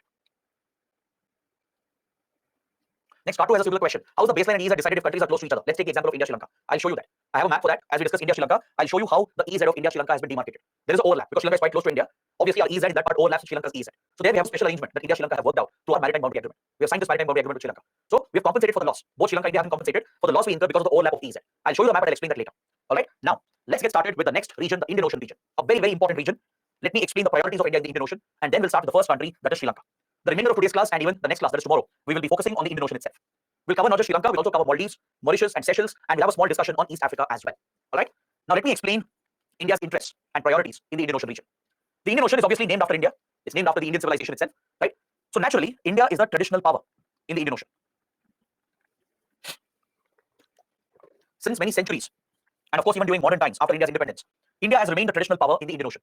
All across the Indian Ocean, from Arabian Sea to Bay of Bengal, from East Africa to Southeast Asia, from West Asia to South Asia, this whole region has been dominated by India, right? We see Indian Ocean as part of our traditional sphere of influence. India sees this region as part of its traditional sphere of influence. We see this region as our own strategic backyard. We believe that Indian Ocean is the backyard of India. It means we should be the only dominant power. We shouldn't encourage any external powers to meddle in the Indian Ocean. Is that clear? We see this as a strategic backyard of India. For example, let's say you have a big house, an independent house, you have a backyard. Of course, the backyard is yours. You dominate your backyard. You can't allow your neighbors or someone else from another locality to come to your backyard, right? Similarly, Indian Ocean is our backyard, India's backyard. And we want to remain dominant here, exert our influence and retain our influence. This is the vision of India. That this is the strategic backyard of India. We should protect our influence at any cost, especially from external powers. Any external power which does not belong to Indian Ocean shouldn't be exerting influence in the region. That is our priority. So to protect our interests, to protect our influence, and to build our relations in the region, we have a dedicated doctrine, a foreign policy doctrine called the Sagar Doctrine, which was launched in 2015 by the Modi government. Prime Minister Modi announced the launch of India's Sagar Doctrine in 2015 when he was visiting few Indian Ocean countries. In 2015, Prime Minister Modi was visiting Mauritius and Seychelles. He was visiting on a very important high-profile visit. He was supposed to inaugurate some important defense projects of India in Mauritius and Seychelles. It was during this visit that PM Modi announced the Sagar Doctrine of India while the PM visited Mauritius and Seychelles to inaugurate these defense projects of India. We'll discuss which projects those are. We'll come to it later. But just understand that India always prioritized Indian Ocean. From the days of Nehru till Manmohan Singh, Indian Ocean has always been a priority because our well-being, our destiny is linked with Indian Ocean. Our economy is tied with Indian Ocean. Our security is linked with Indian Ocean. Because don't forget, we have a huge coastline of more than 7,500 kilometers and 2 big island territories. Right? So India is naturally a maritime power. We have a 7,500 plus kilometer coastline stretching from Gujarat to West Bengal. We have 2 major island territories, Andaman Nicobar and Lakshadweep. So obviously we have major economic and security interests that we should protect in the Indian Ocean. India's economy, India's future, destiny is tied to the Indian Ocean. Our security is linked to the Indian Ocean. There are many threats that could destabilize the region and the country. There is piracy in the Indian Ocean. There are terror groups that have a presence across the Indian Ocean. There is radicalism present in some parts of Indian Ocean. Organized crime is very rampant, especially smuggling of drugs and weapons. There are hostile countries that have threatened India's interests. So all these are threats for India. This is our biggest concern.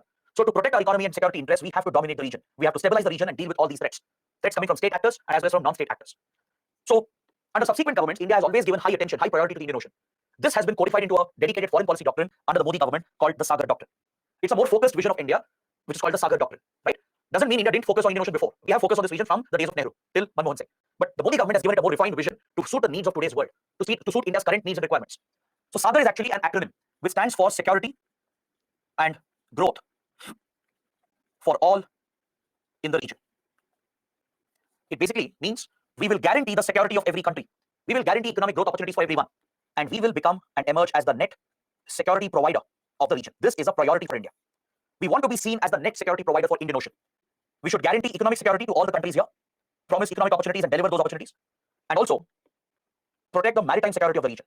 This is what India is promising to all the Indian Ocean countries under the Sagar Doctrine. This aligns with our broad Indo-Pacific vision. It's very much a part of the Indo-Pacific vision of India, the Indo-Pacific Doctrine of India.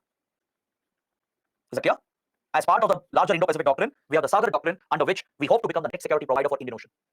So this means we will provide economic security and maritime security, both. That's why it's called Sagar Doctrine. Security and growth for all in the region. Now let's say there is a very poor country which lacks investments or capital. We promise to that country that we will give you funding. We will give you investments. We will create the infrastructure in your country. Let's say a country is not able to create the infrastructure. We will not only provide the funds, we'll also execute those projects. We'll give the technical support. Let's say a country is going through an economic crisis. We will bail out that country. We will support that country which is going through an economic crisis. Let's say a country is hit by piracy or terrorism. We will help the country to counter the threats. We will help in the defense of these countries. We will provide intelligence sharing. We will supply defense equipment, including weapons, aircraft, naval vessels. We will provide them with military training as well if required. We will even help them in patrolling, in surveillance. This is what India is promising. Is that clear? Be it any crisis in the Indian Ocean, India will be there. India will be there to help them out. That's why when Sri Lanka was hit by the economic crisis, India has been the biggest supporter of Sri Lanka. We have put almost $4 billion to assist the Sri Lankan economy. When Maldives or Mauritius or Africa faces a problem, faces a crisis, India is the one which helps them out. We give them investments, give them technological support to create the right infrastructure. We focus on connectivity. We are building many connectivity projects. All right. We are also involved in many regional groupings, which we are going to study. There are several regional groupings of the Indian Ocean, which is led by India. India is a key member of some important groupings. We are using these platforms to further our influence. Now, let's say a country here is hit by a disaster. Indian Ocean is very prone to disasters. It's prone to cyclones, tsunami, and of course the impact of climate change. Whenever a country here is hit by a disaster, we help them out. We provide immediate assistance. Take, for example, the pandemic, when the COVID-19 pandemic broke out. Right? It was a major disaster.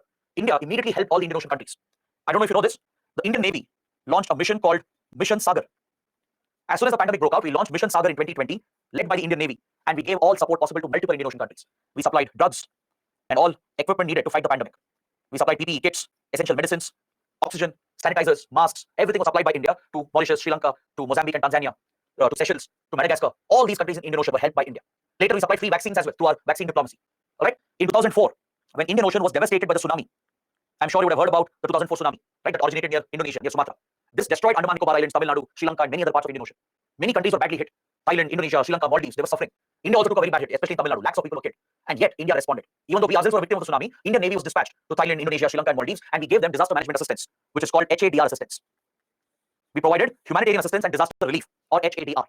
Mozambique is one East African country which is frequently hit by tropical cyclones. Even Tanzania is hit by cyclones. Whenever these disasters happen in East Africa, India is the first responder. Indian Navy will immediately be dispatched to provide all the essential assistance to help these countries. All right? If there is a war or a conflict in the region, for example, Yemen descended into a civil war in 2014, and many people were stuck, including Indians, and India launched an operation, a rescue mission called Operation Rahat. And we rescued not just Indian citizens from Yemen, around 5,000 Indians were evacuated, plus we also evacuated many foreign nationals. Many friendly countries requested India's help, including developed Western countries. Indian Navy rescued all the foreign nationals as well. So this is how India responds to every adverse event in the Indian Ocean. That is how we hope to become the next security provider. See, you can't give yourself the tag. You can't simply call yourself as the next security provider. Others should believe that you are the next security provider. If they face a challenge or a crisis, they should know that India is there to help them. They should have faith. They should have complete dignity that if they ask India for help, India will deliver. This is a commitment you fulfill over a period of time, and that is the focus of Sagar Doctrine. We have been doing this from many decades. From 1960s, 1970s itself, we have been helping all Indian Ocean countries in strengthening their economy, in helping them overcome economic crisis. We have helped them during disasters. We have helped them counter terrorism, crime, and piracy. All right. So now we are solidifying this position. We want to establish ourselves as a net security provider. We want others to recognize India as the net security provider. The moment you establish this, the moment others start believing that you are indeed the net security provider, they will not look for outside help. Now, let's say tomorrow Mauritius is hit by economic crisis. Mauritius will not go to China or US for help because Mauritius will know India is there to help. It will ask India for assistance. Sri Lanka and Maldives, similarly, they know that India will help them at any cost. They need not go to other countries. So that is the image we're trying to build. And this is the focus of the Sagar Doctrine. Ensuring economic growth opportunities, ensuring economic security, making the right investments to boost economic opportunities, exploiting hydrocarbon reserves, promoting fisheries, right? Exploring the resources together, investing in growth opportunities, creating industries, setting up infrastructure like airports and seaports. That is the focus. Strengthening their defense, their security, training their armed forces, giving them weapons, conducting joint missions, joint operations, joint patrolling, sharing intelligence. All of this is a priority for India. All right. So along with this, we also support the blue economy model, or also called the ocean economy model. This is a model of economic development for coastal states that has been promoted by the UN and many other global institutions, including World Bank, UNDP, and the others. See, today there's a new model of economic development which has become popular for coastal countries. Countries having a coastline, they are urged by UN, World Bank, and other institutions to follow the blue economy model of development or ocean economy model. Now, what do you mean by this? You might have heard about the term. Let me help you understand what is blue economy. In blue economy model, there are two priorities. The first priority is that when you exploit marine resources, because every coastal state has a lot of resources, there will be hydrocarbon reserves, important minerals, fisheries, coral reefs, and natural ecosystems as well, right? When you're exploiting these natural marine and coastal resources, you have to ensure you do it in a sustainable manner. This is the first pillar of the blue economy model. The country, the coastal state, has to follow such a model so that the exploitation of marine resources is sustainable. It should cause minimal damage to the marine environment. This is the first priority of blue economy model.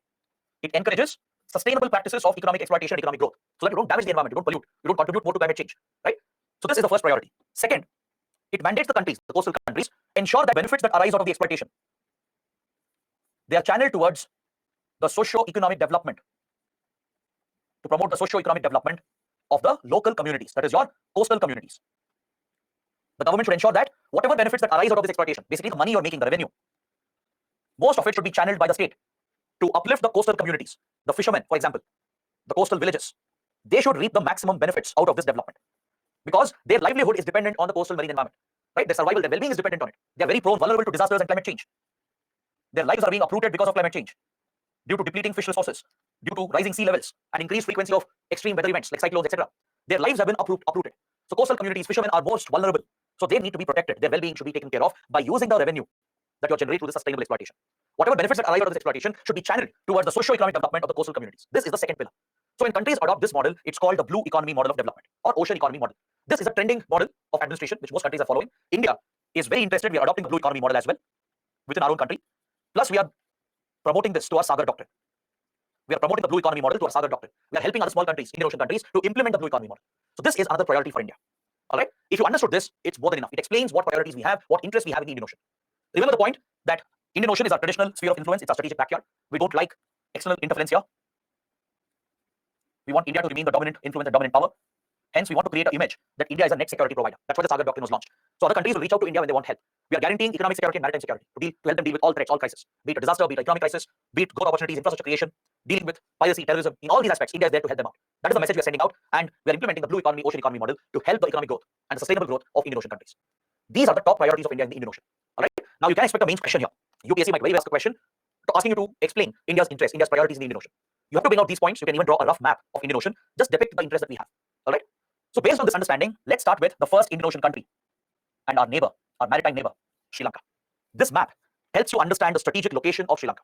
As you can see, Sri Lanka is located right in the middle of Indian Ocean. It's at the heart of the Indian Ocean. It occupies a key strategic location and it has several important strategic ports, which make it a very, very important country as far as global shipping is concerned.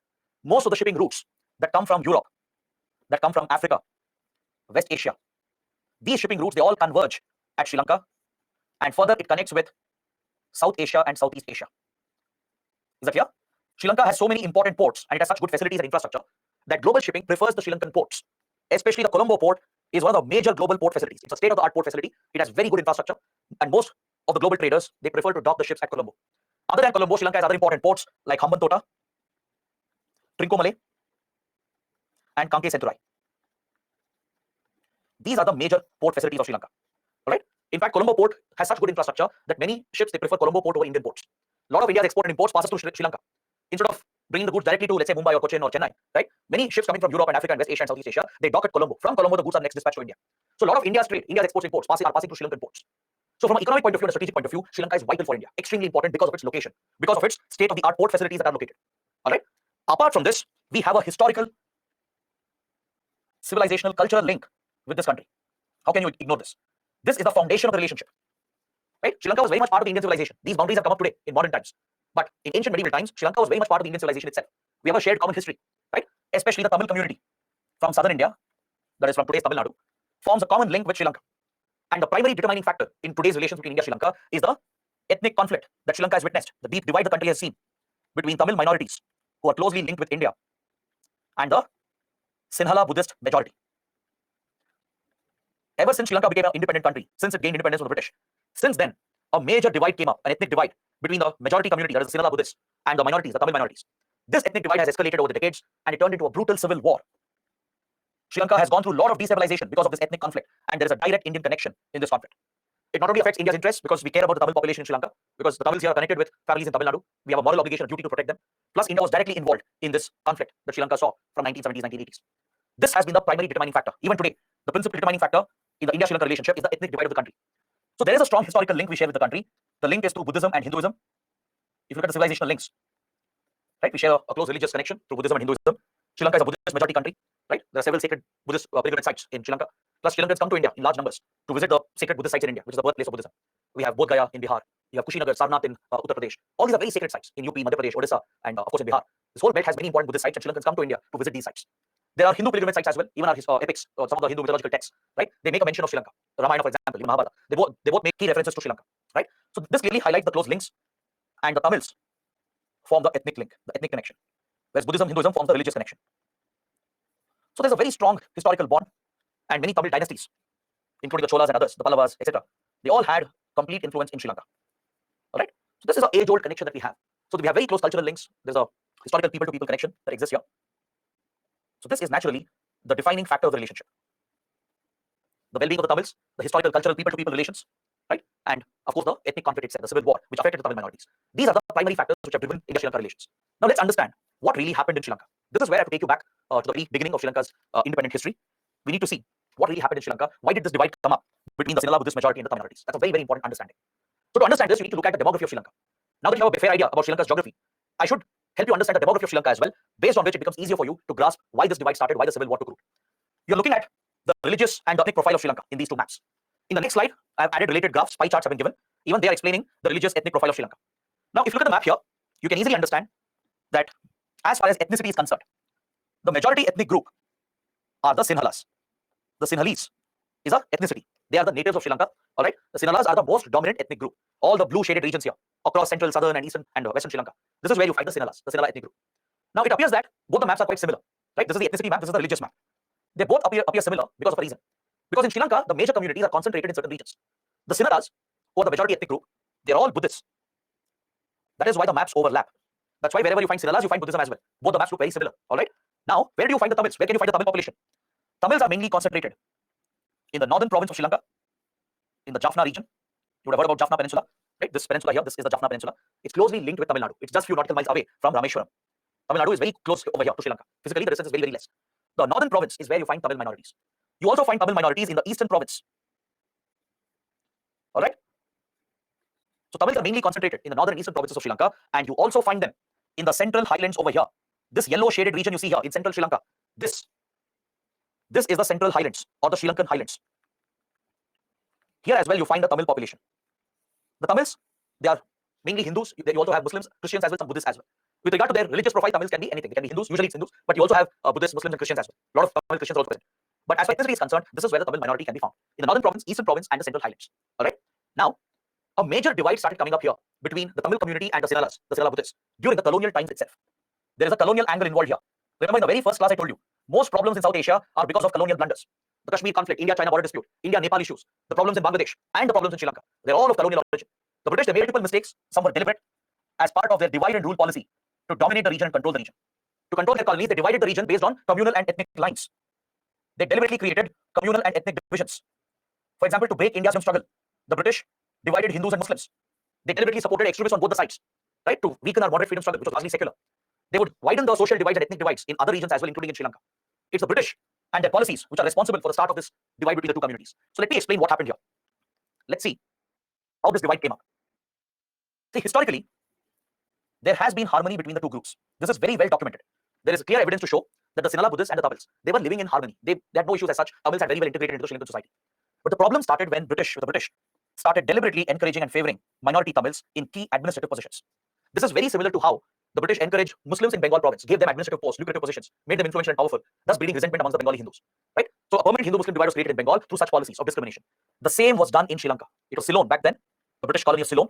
So here, to retain their control, the British deliberately favored the Tamils, which bred resentment among the Sinhala community.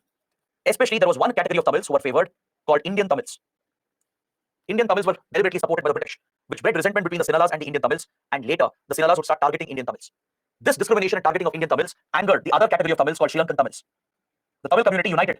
Both the Tamil communities, the Sri Lankan and Indian Tamils, they united to resist this oppression and discrimination, and they rebelled against the Sri Lankan government. All right, that is a broad story. Now let me tell you who are Indian Tamils, who are Sri Lankan Tamils. What's the difference between them? That is something you need to understand. The Sri Lankan Tamils are those who settled in Sri Lanka since many centuries in the northern and eastern province. Since many hundreds of years, Tamils from India have naturally migrated. This is a natural migration. They had settled in northern and eastern Sri Lanka, and these are the Sri Lankan Tamils. They had blended with the Sri Lankan society. They were more accepted by the Sinhalas. All right, the Sinhalese were more accepting of the Sri Lankan Tamils because they settled here centuries ago. All right, because it was all part of one civilization. So Tamils from southern India, that is from today's Tamil Nadu, they naturally migrated. Obviously, Tamil Nadu, the southern India, and Sri Lanka were linked. They were all part of one empire, one civilization. Tamils were frequently going around. Many had settled over there as traders, merchants, farmers, etc.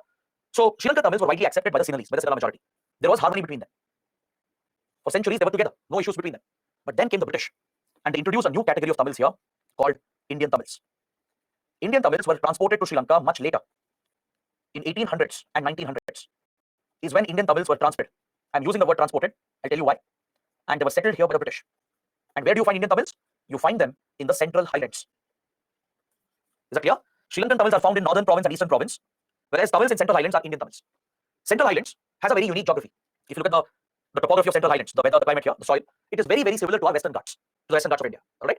Now, what's the major crop which is grown in Western Ghats? It's usually commercial plantation crops like spices, coffee, tea, rubber.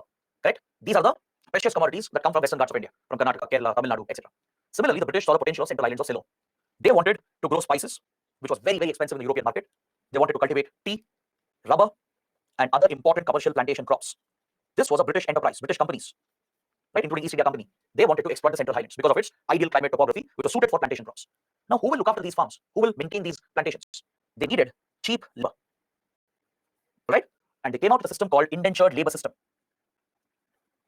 to replace slavery, that is African slavery, which had been abolished by 1800s. I'm sure in colonial history you would have studied about the atrocities the British have committed, the Europeans in general have committed, right?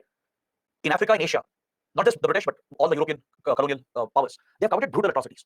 Especially in Africa, the blacks, they were racially abused. They were not even treated as human beings. They were treated as commodities. They were treated as someone who could be sold and bought. That's why there were many slave markets during the colonial period. The example I gave you earlier, Zanzibar, was the biggest slave market in the world. Is that clear? It's an Indian Ocean island, today it's part of Tanzania. So Zanzibar was the biggest slave market at that point. It was encouraged by the British, controlled by the Omani Sultanate, the Kingdom of Oman, the rulers of Oman, right? They controlled the slave market here. It was nurtured, supported by the British. Guess who financed it? Part of the financing came from Gujarati financiers who had settled here. It was this nexus that led to the mass exploitation of Africans.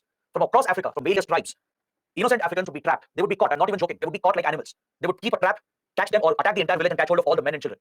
They would forcefully take them in cages or in very brutal conditions, dump them in Zanzibar, where the slave traders would sell them to the Europeans. All right? So this was the exploitative slavery system that was nurtured and promoted, right? Not just in Africa, but around the world. The African slaves, they essentially were commodities. They could be bought. The white Englishmen, they could own the slave. Just like you own a product or commodity, you could own people. They own them. They can do anything with them. They will not pay them. They'll make them do all the work. They will be physically abused and sexually abused as well. This was the extent of African slavery that was promoted by European colonial powers, especially Britain.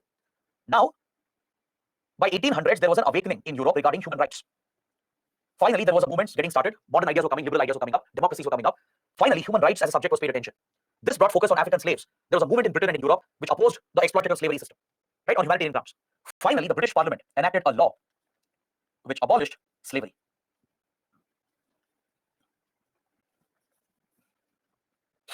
In early 1800s, the British Parliament enacted a law which abolished slavery forever. Now, all of a sudden, the British companies were deprived of cheap labor. Previously, all the British factories, their crops, their plantations, right, their exploitation of raw materials, everything was being handled by African slaves. There are many mines in Africa. right? There were many British colonies in Caribbean, in North America, in Australia, across Indian Ocean and Pacific. All these colonies, the labor was from Africa. African slaves were made to work. They wouldn't be paid, they would be exploited, their human rights were completely abused. Now, all of a sudden, these companies were deprived of African slaves because slavery was abolished by law. The British Parliament enacted this law abolishing slavery. So obviously, these companies were interested in protecting their business, their profits. So what they did was they replaced African slavery with a new form of exploitative labor called indentured labor system.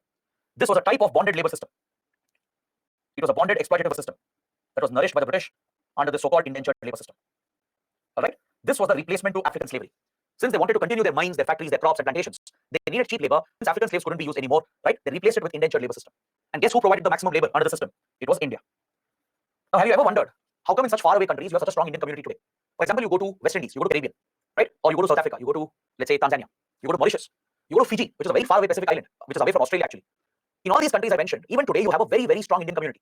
In Mauritius, majority of the Indian population is of Indian descent. Almost 68% of the population of Mauritius, they are of Indian origin. In West Indies, there's also another country in South America called Suriname. You have a strong Indian community there. They speak Indian languages, they celebrate Indian festivals even today, right? They cook Indian food. You look at the West Indies cricket team. I'm sure many of you would have noticed the names are Hindu names, Indian names. Many cricketers have Indian names. The reason why you have such an Indian presence, Indian diaspora in all the British colonies is because of this labor system, the indentured labor system. Starting from 1830s, the British started implementing the system. They started transporting Indians around the world to their colonies to work as cheap exploitative labor. They would deceive some of them. The British duped many Indians. They would offer a job. They would say, we'll give you a very attractive job in our colony. You please come to Mauritius, you come to West Indies, we'll take you there. They would sign a contract as well. These were all fake promises that the British were making. The condition was they have to shift with their entire family. Not just the men, the whole family will be shifted. They promise them a good salary. They say it's a 5-year contract. You work for 5 years and we'll bring you back after that. But once they sign, once they go there, they would dump them on those islands. They would never bring them back. Is that clear? There's no way for them to come back. Please imagine this is 1800s. These are island colonies we're talking about. If you're dumped in Mauritius or Fiji without a British ship, you cannot come back to India. You're stuck there forever. You will live there, you'll die there, your next generations will also come up there. They wouldn't even pay them the right salaries, they didn't give them right living conditions, even denied them food, basic health and clothing. That is the kind of exploitative labor that the British practiced under indentured labor system. A lot of abuses took place, it was exploitative labor, it was nothing but a bonded labor. All right, they deceived many Indian families. They made them sign contracts promising good salaries and return back to India. Nothing was upheld. They wouldn't even be paid the salary that was promised. And many of them, most of them were brought back to India. There were others who were forcefully taken as well. For example, criminals were arrested by the British in India, OADs. Those who are not paying taxes to the British, they would be forcefully taken. They would be captured and forcefully taken and dumped on these colonies. This is how the British enterprises were run under the indentured labor system. It was a new form of slavery. All right, that is why you still have a very strong Indian presence in all these former British colonies. Your strong Indian communities today. So Indian Tamils belong to this category. They were taken more recently by the British, transported recently as indentured laborers to work in the plantations of Sri Lankan highlands. This is where they are settled. Now, if you come back to the map, it becomes very clear. It's very simple actually. In northern Sri Lanka, that's over here, the Jaffna region. All right, and in eastern Sri Lanka, the Tamils you find here, these are Sri Lankan Tamils who migrated centuries ago naturally. They had been accepted by the Sinhalese. There was harmony between them. In the central highlands that you see here, this is where you find Indian Tamils who were transported by the British more recently under the indentured labor system to work in the plantations of the British enterprises. These are the two distinct groups of Tamils, the Sri Lankan Tamils and Indian Tamils. Now, why is this important? It's important because the British, they deliberately promoted Indian Tamils later to control the Sinhalese, to keep the Sinhalese under check, to keep the majority community under check. What they did was they deliberately implemented the policy of divide and rule. They tried to divide the Sri Lankan society on ethnic lines to control the colony. They openly favored Indian Tamils especially. They gave them lucrative jobs in the government, made them very powerful and influential. Obviously, the Sinhalese resented. They opposed it. Why? See, they had no issues with Sri Lankan Tamils. Their issue was with Indian Tamils who had come recently, and they were being made powerful and influential by the British through their policies. So the Sinhalese rejected this, they opposed it, and they started targeting the Indian Tamils. It bred resentment amongst them. They would hate the Indian Tamils who had come recently. Right? They came in the last 150 years. Right? So Sinhalese rejected them as outsiders, and they rebelled against them. They started targeting them, oppressing them. So as Indian Tamils were targeted, this sentiment continued in post-independent Sri Lanka as well, especially after Sri Lanka became independent in 1948. The Sri Lankan government, which was obviously a Sinhala Buddhist government, it came out with discriminatory laws to target the Indian Tamils, and their citizenship was taken away by the Sri Lankan government. This led to targeted violence as well against Indian Tamils, led by Sinhala Buddhist radicals. So when Indian Tamils were targeted, obviously Sri Lankan Tamils sympathized with it. They connected with Indian Tamils, they opposed what the Sinhala Buddhists were doing. This led to the division between the Sinhala Buddhists and the Tamil minorities. All right, what happened was in 1948, the Sinhala Buddhist government, which was a majority Sinhala Buddhist government of Sri Lanka, they brought out the citizenship laws after independence. In these laws, they deliberately left out Indian Tamils. They did not recognize them as citizens of Sri Lanka, even though they were living in Sri Lanka for 150 plus years. This was a deliberate Sinhala Buddhist tactic to discriminate and target Indian Tamils, and they rendered them stateless. They took away their citizenship. They said Indian Tamils are India's responsibility. India should bother about them, not Sri Lanka. It's like Myanmar making Rohingyas stateless and saying Bangladesh should take care of them because they came from Bangladesh hundreds of years ago. Something similar happened here. Sri Lanka placed the burden on India. Sri Lanka declared them stateless, took away their citizenship, made them India's responsibility to take care of them because they come from India many years ago and settled here. So this opened the Tamil population for targeted violence and targeted attacks. The radicals, the Sinhala Buddhist right-wing extremists, they would target the Tamils and they wouldn't discriminate between Indian Tamils and Sri Lankan Tamils. As Sri Lankan Tamils were obviously supporting Indian Tamils, they would target the Tamil minorities, resulting in large-scale violence, oppression, and a series of discriminatory laws and policies. So from 1948 till 1960s, 1970s, for 20, 30 years, Sri Lanka kept abusing the Tamil population. The Sinhala Buddhist radicals, the right-wing extremists, they would deliberately target Indian Tamils and later Sri Lankan Tamils as well, thus widening the divide. The government also came out with discriminatory laws. It wouldn't provide more budget to northern and eastern provinces. As a result, northern and eastern Tamil provinces became backward. They didn't get development, they didn't get right infrastructure. Whereas the Sinhala area started thriving. They became major hubs of global economy, right? But northern and eastern provinces were deliberately neglected. In government jobs, education as well, in every government benefit, Sinhalas would be preferred, Tamils would be discriminated. This became a consistent practice in Sri Lanka, which widened the divide in the society, right? How long would the Tamils tolerate this? Obviously, Tamils started resenting this discrimination and oppression. It was not just discrimination, there was targeted violence as well. Right? No community would take this lying down. There will be a rebellion if such state-sponsored violence were to take place.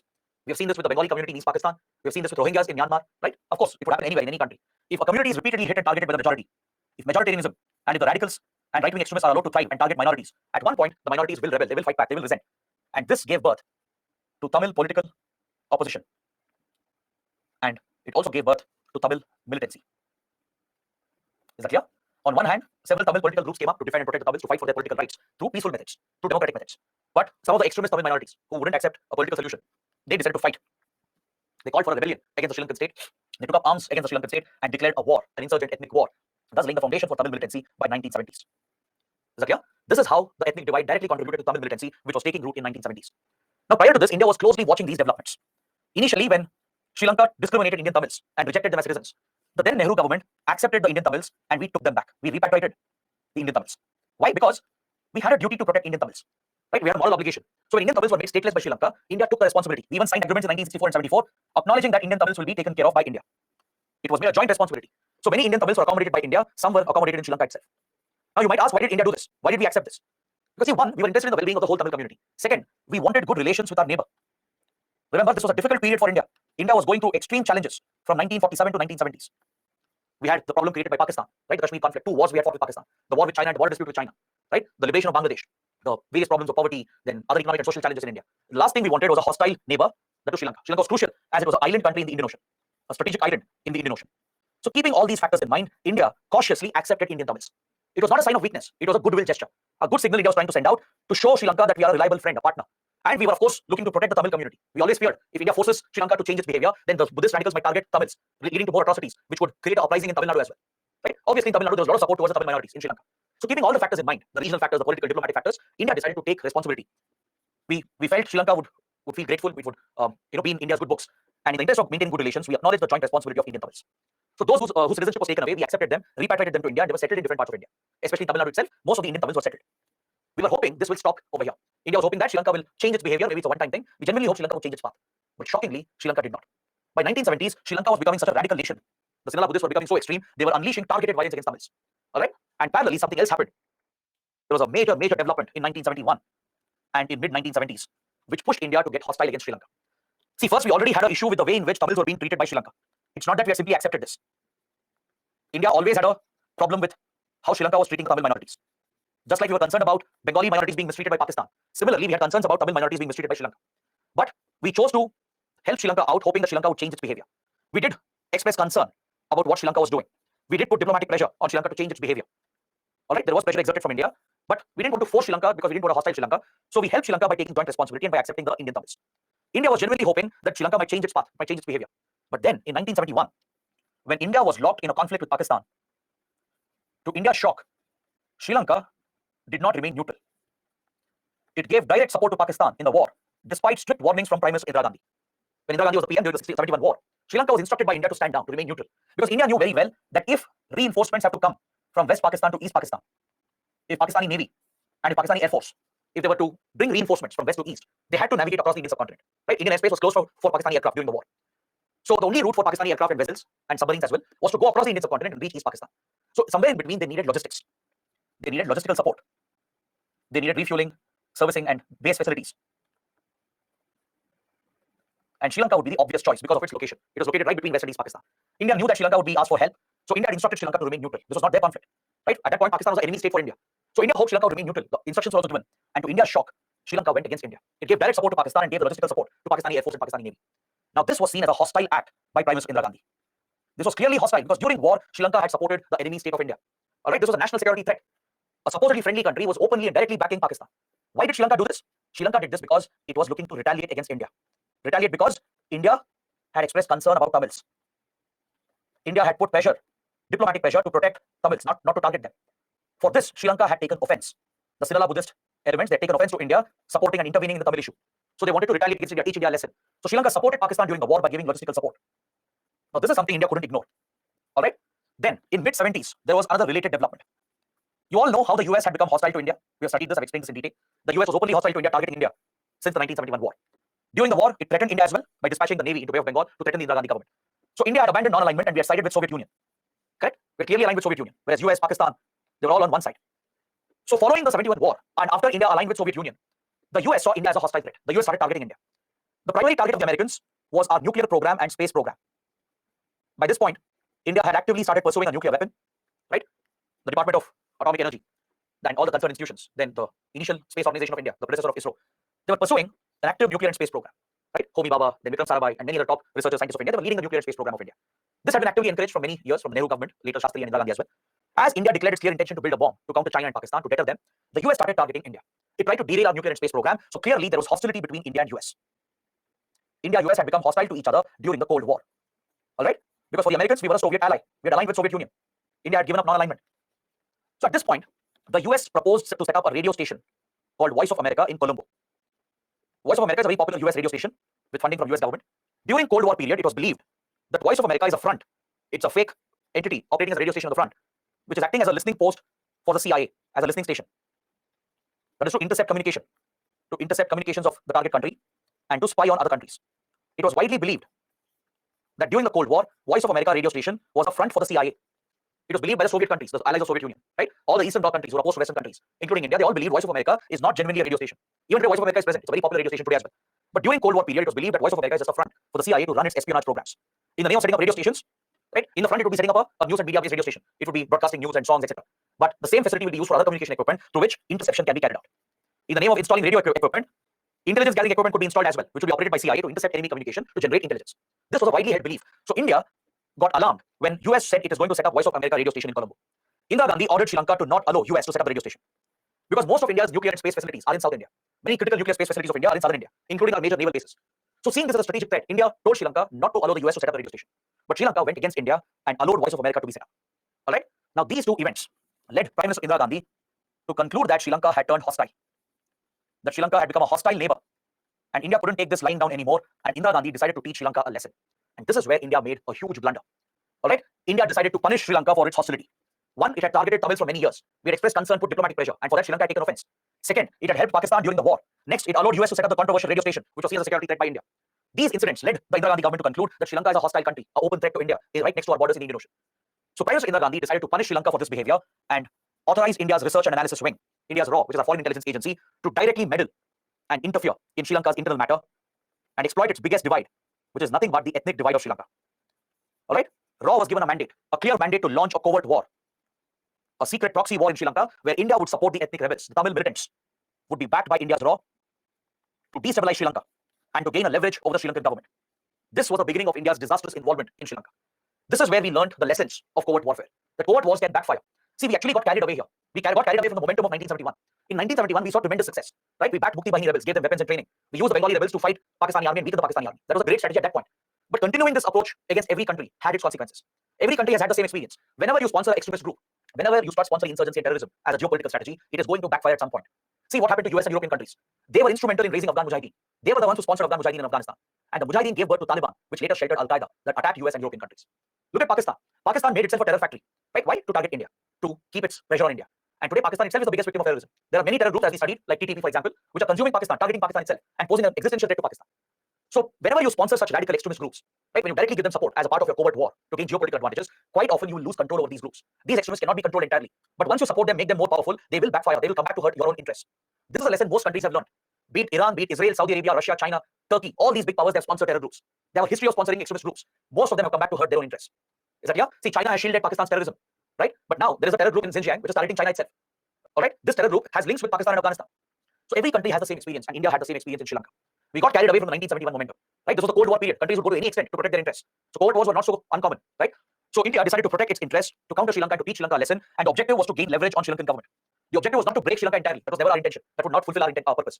Our intention was just to destabilize the country to an extent by supporting the Tamil militants who had just started a rebellion and give them support, give them funds, weapons, and training. So as the militancy increases, Sri Lanka will be destabilized. It will look for India for help. It will ask India for help because obviously Tamils are connected to India.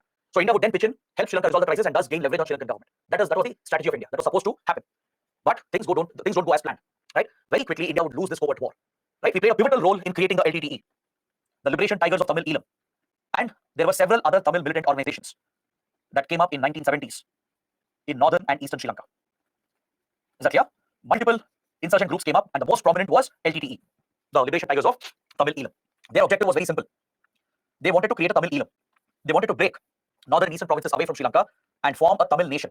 Tamil Eelam means a Tamil nation, a nation for the Tamils. This was their declared objective. Now, India started playing a direct role here from 1970s, 1980s. Is that clear? Until then, it was a low-scale militancy. They didn't have much support.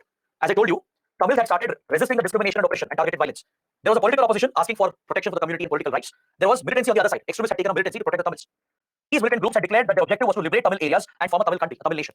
That is where India stepped in. Until then, it was a low-scale militancy. It was a very low-grade militancy because they didn't have enough support. They didn't have enough funds or weapons or training. This is where India's RAW played a critical role in funding this insurgency. We provided training to the militant groups, especially to LTTE, and supplied all the required weapons, communication equipment, etc., to enable the rise of LTTE as a major Tamil militant insurgent organization. So India was right behind the rise of LTTE and Tamil militancy in Sri Lanka. This was India's secret war, covert war in Sri Lanka to weaken Sri Lanka as it was acting against India's interests. As Sri Lanka had turned hostile to India, it was aligning with Pakistan and US. India countered Sri Lanka to gain leverage, but our objective was never to break the country. Our objective was just to destabilize the country, gain some influence, and force Sri Lanka to be India's friend. This was the approach. So India directly enabled the rise of LTTE and the militancy in Sri Lanka. Is that clear? In fact, many top LTTE leaders, including V. Prabhakaran, some of you would have heard about him.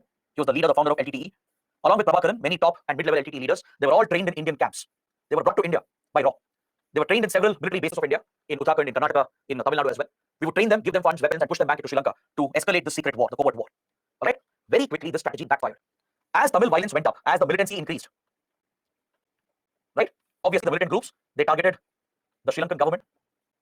They targeted the Sri Lankan forces. And they primarily started attacking Sinhala Buddhists. They were their target because they were the ones who had abused them. Right? So Buddhist pilgrimage sites, the Sinhala Buddhists themselves would be attacked. The government and the Sri Lankan forces would be attacked. So as violence increased, as the Tamils began attacking the government and the majority community, there was a retaliation, a massive retaliation in 1983. The Sri Lankan government unleashed massive force and supported anti-Tamil riots that led to large-scale destruction in northern and eastern provinces. A massive refugee crisis got triggered, where thousands of Tamil refugees fled to India to save themselves, to protect their lives, and it triggered one of the biggest humanitarian crises in the region. Is that clear? Because the LTTE started carrying out few attacks in 1980s. By 81, 82, LTTE was targeting the Sri Lankan government and the Sinhala Buddhists. So Sri Lankan government retaliated. In the name of countering terrorism and insurgency, Sri Lankan forces used massive force. They were supported by right-wing Sinhala Buddhist extremists. They were given a free hand by the government to target the Tamils and innocent civilians. Tamil civilians who had nothing to do with LTTE, who had nothing to do with the militancy, they were targeted in northern and eastern provinces. Hundreds of villages were destroyed, thousands were killed, and lakhs of Tamils, they fled to India seeking refuge. They took the sea route. From Jaffna, they would take boats and run away into India, to Tamil Nadu, seeking refuge in India, and India accepted them as refugees. We took the refugees, protected them. By this time, there was a huge uproar in Tamil Nadu. In Tamil Nadu, there was a massive uproar by the people and the political parties against Sri Lanka. Because obviously, it hurt the sentiments of the Tamil people. As I told you, Tamils in Tamil Nadu have families on the other side. They have familial connections and close cultural ethnic connections. So as Tamils were slaughtered here during these anti-Tamil riots in 1983, there was a massive upsurge in support in Tamil Nadu. All major political parties at the state level, including the DMK, the AIDMK, and the others, all the parties that existed at that point, right? They all started backing the Tamil refugees, and they even started supporting the Tamil militants. A huge base got created in Tamil Nadu for LTTE. A lot of people in Tamil Nadu, many political organizations, they started funding the militant movement to help the Tamils protect themselves and retaliate against Sri Lanka.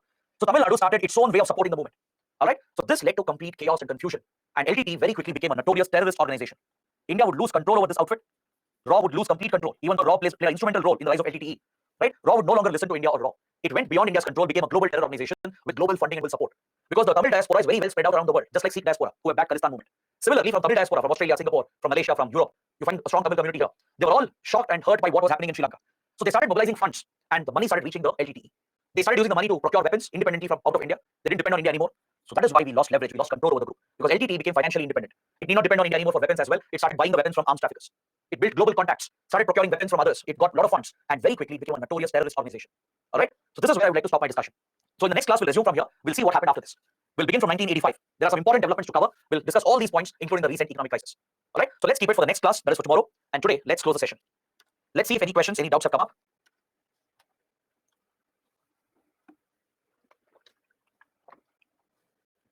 Sahil is asking what is Talmudic doctrine. and explains India Pakistan. I guess you missed the class. So please go back, open the PPT, and check what is Thalbeck Doctrine.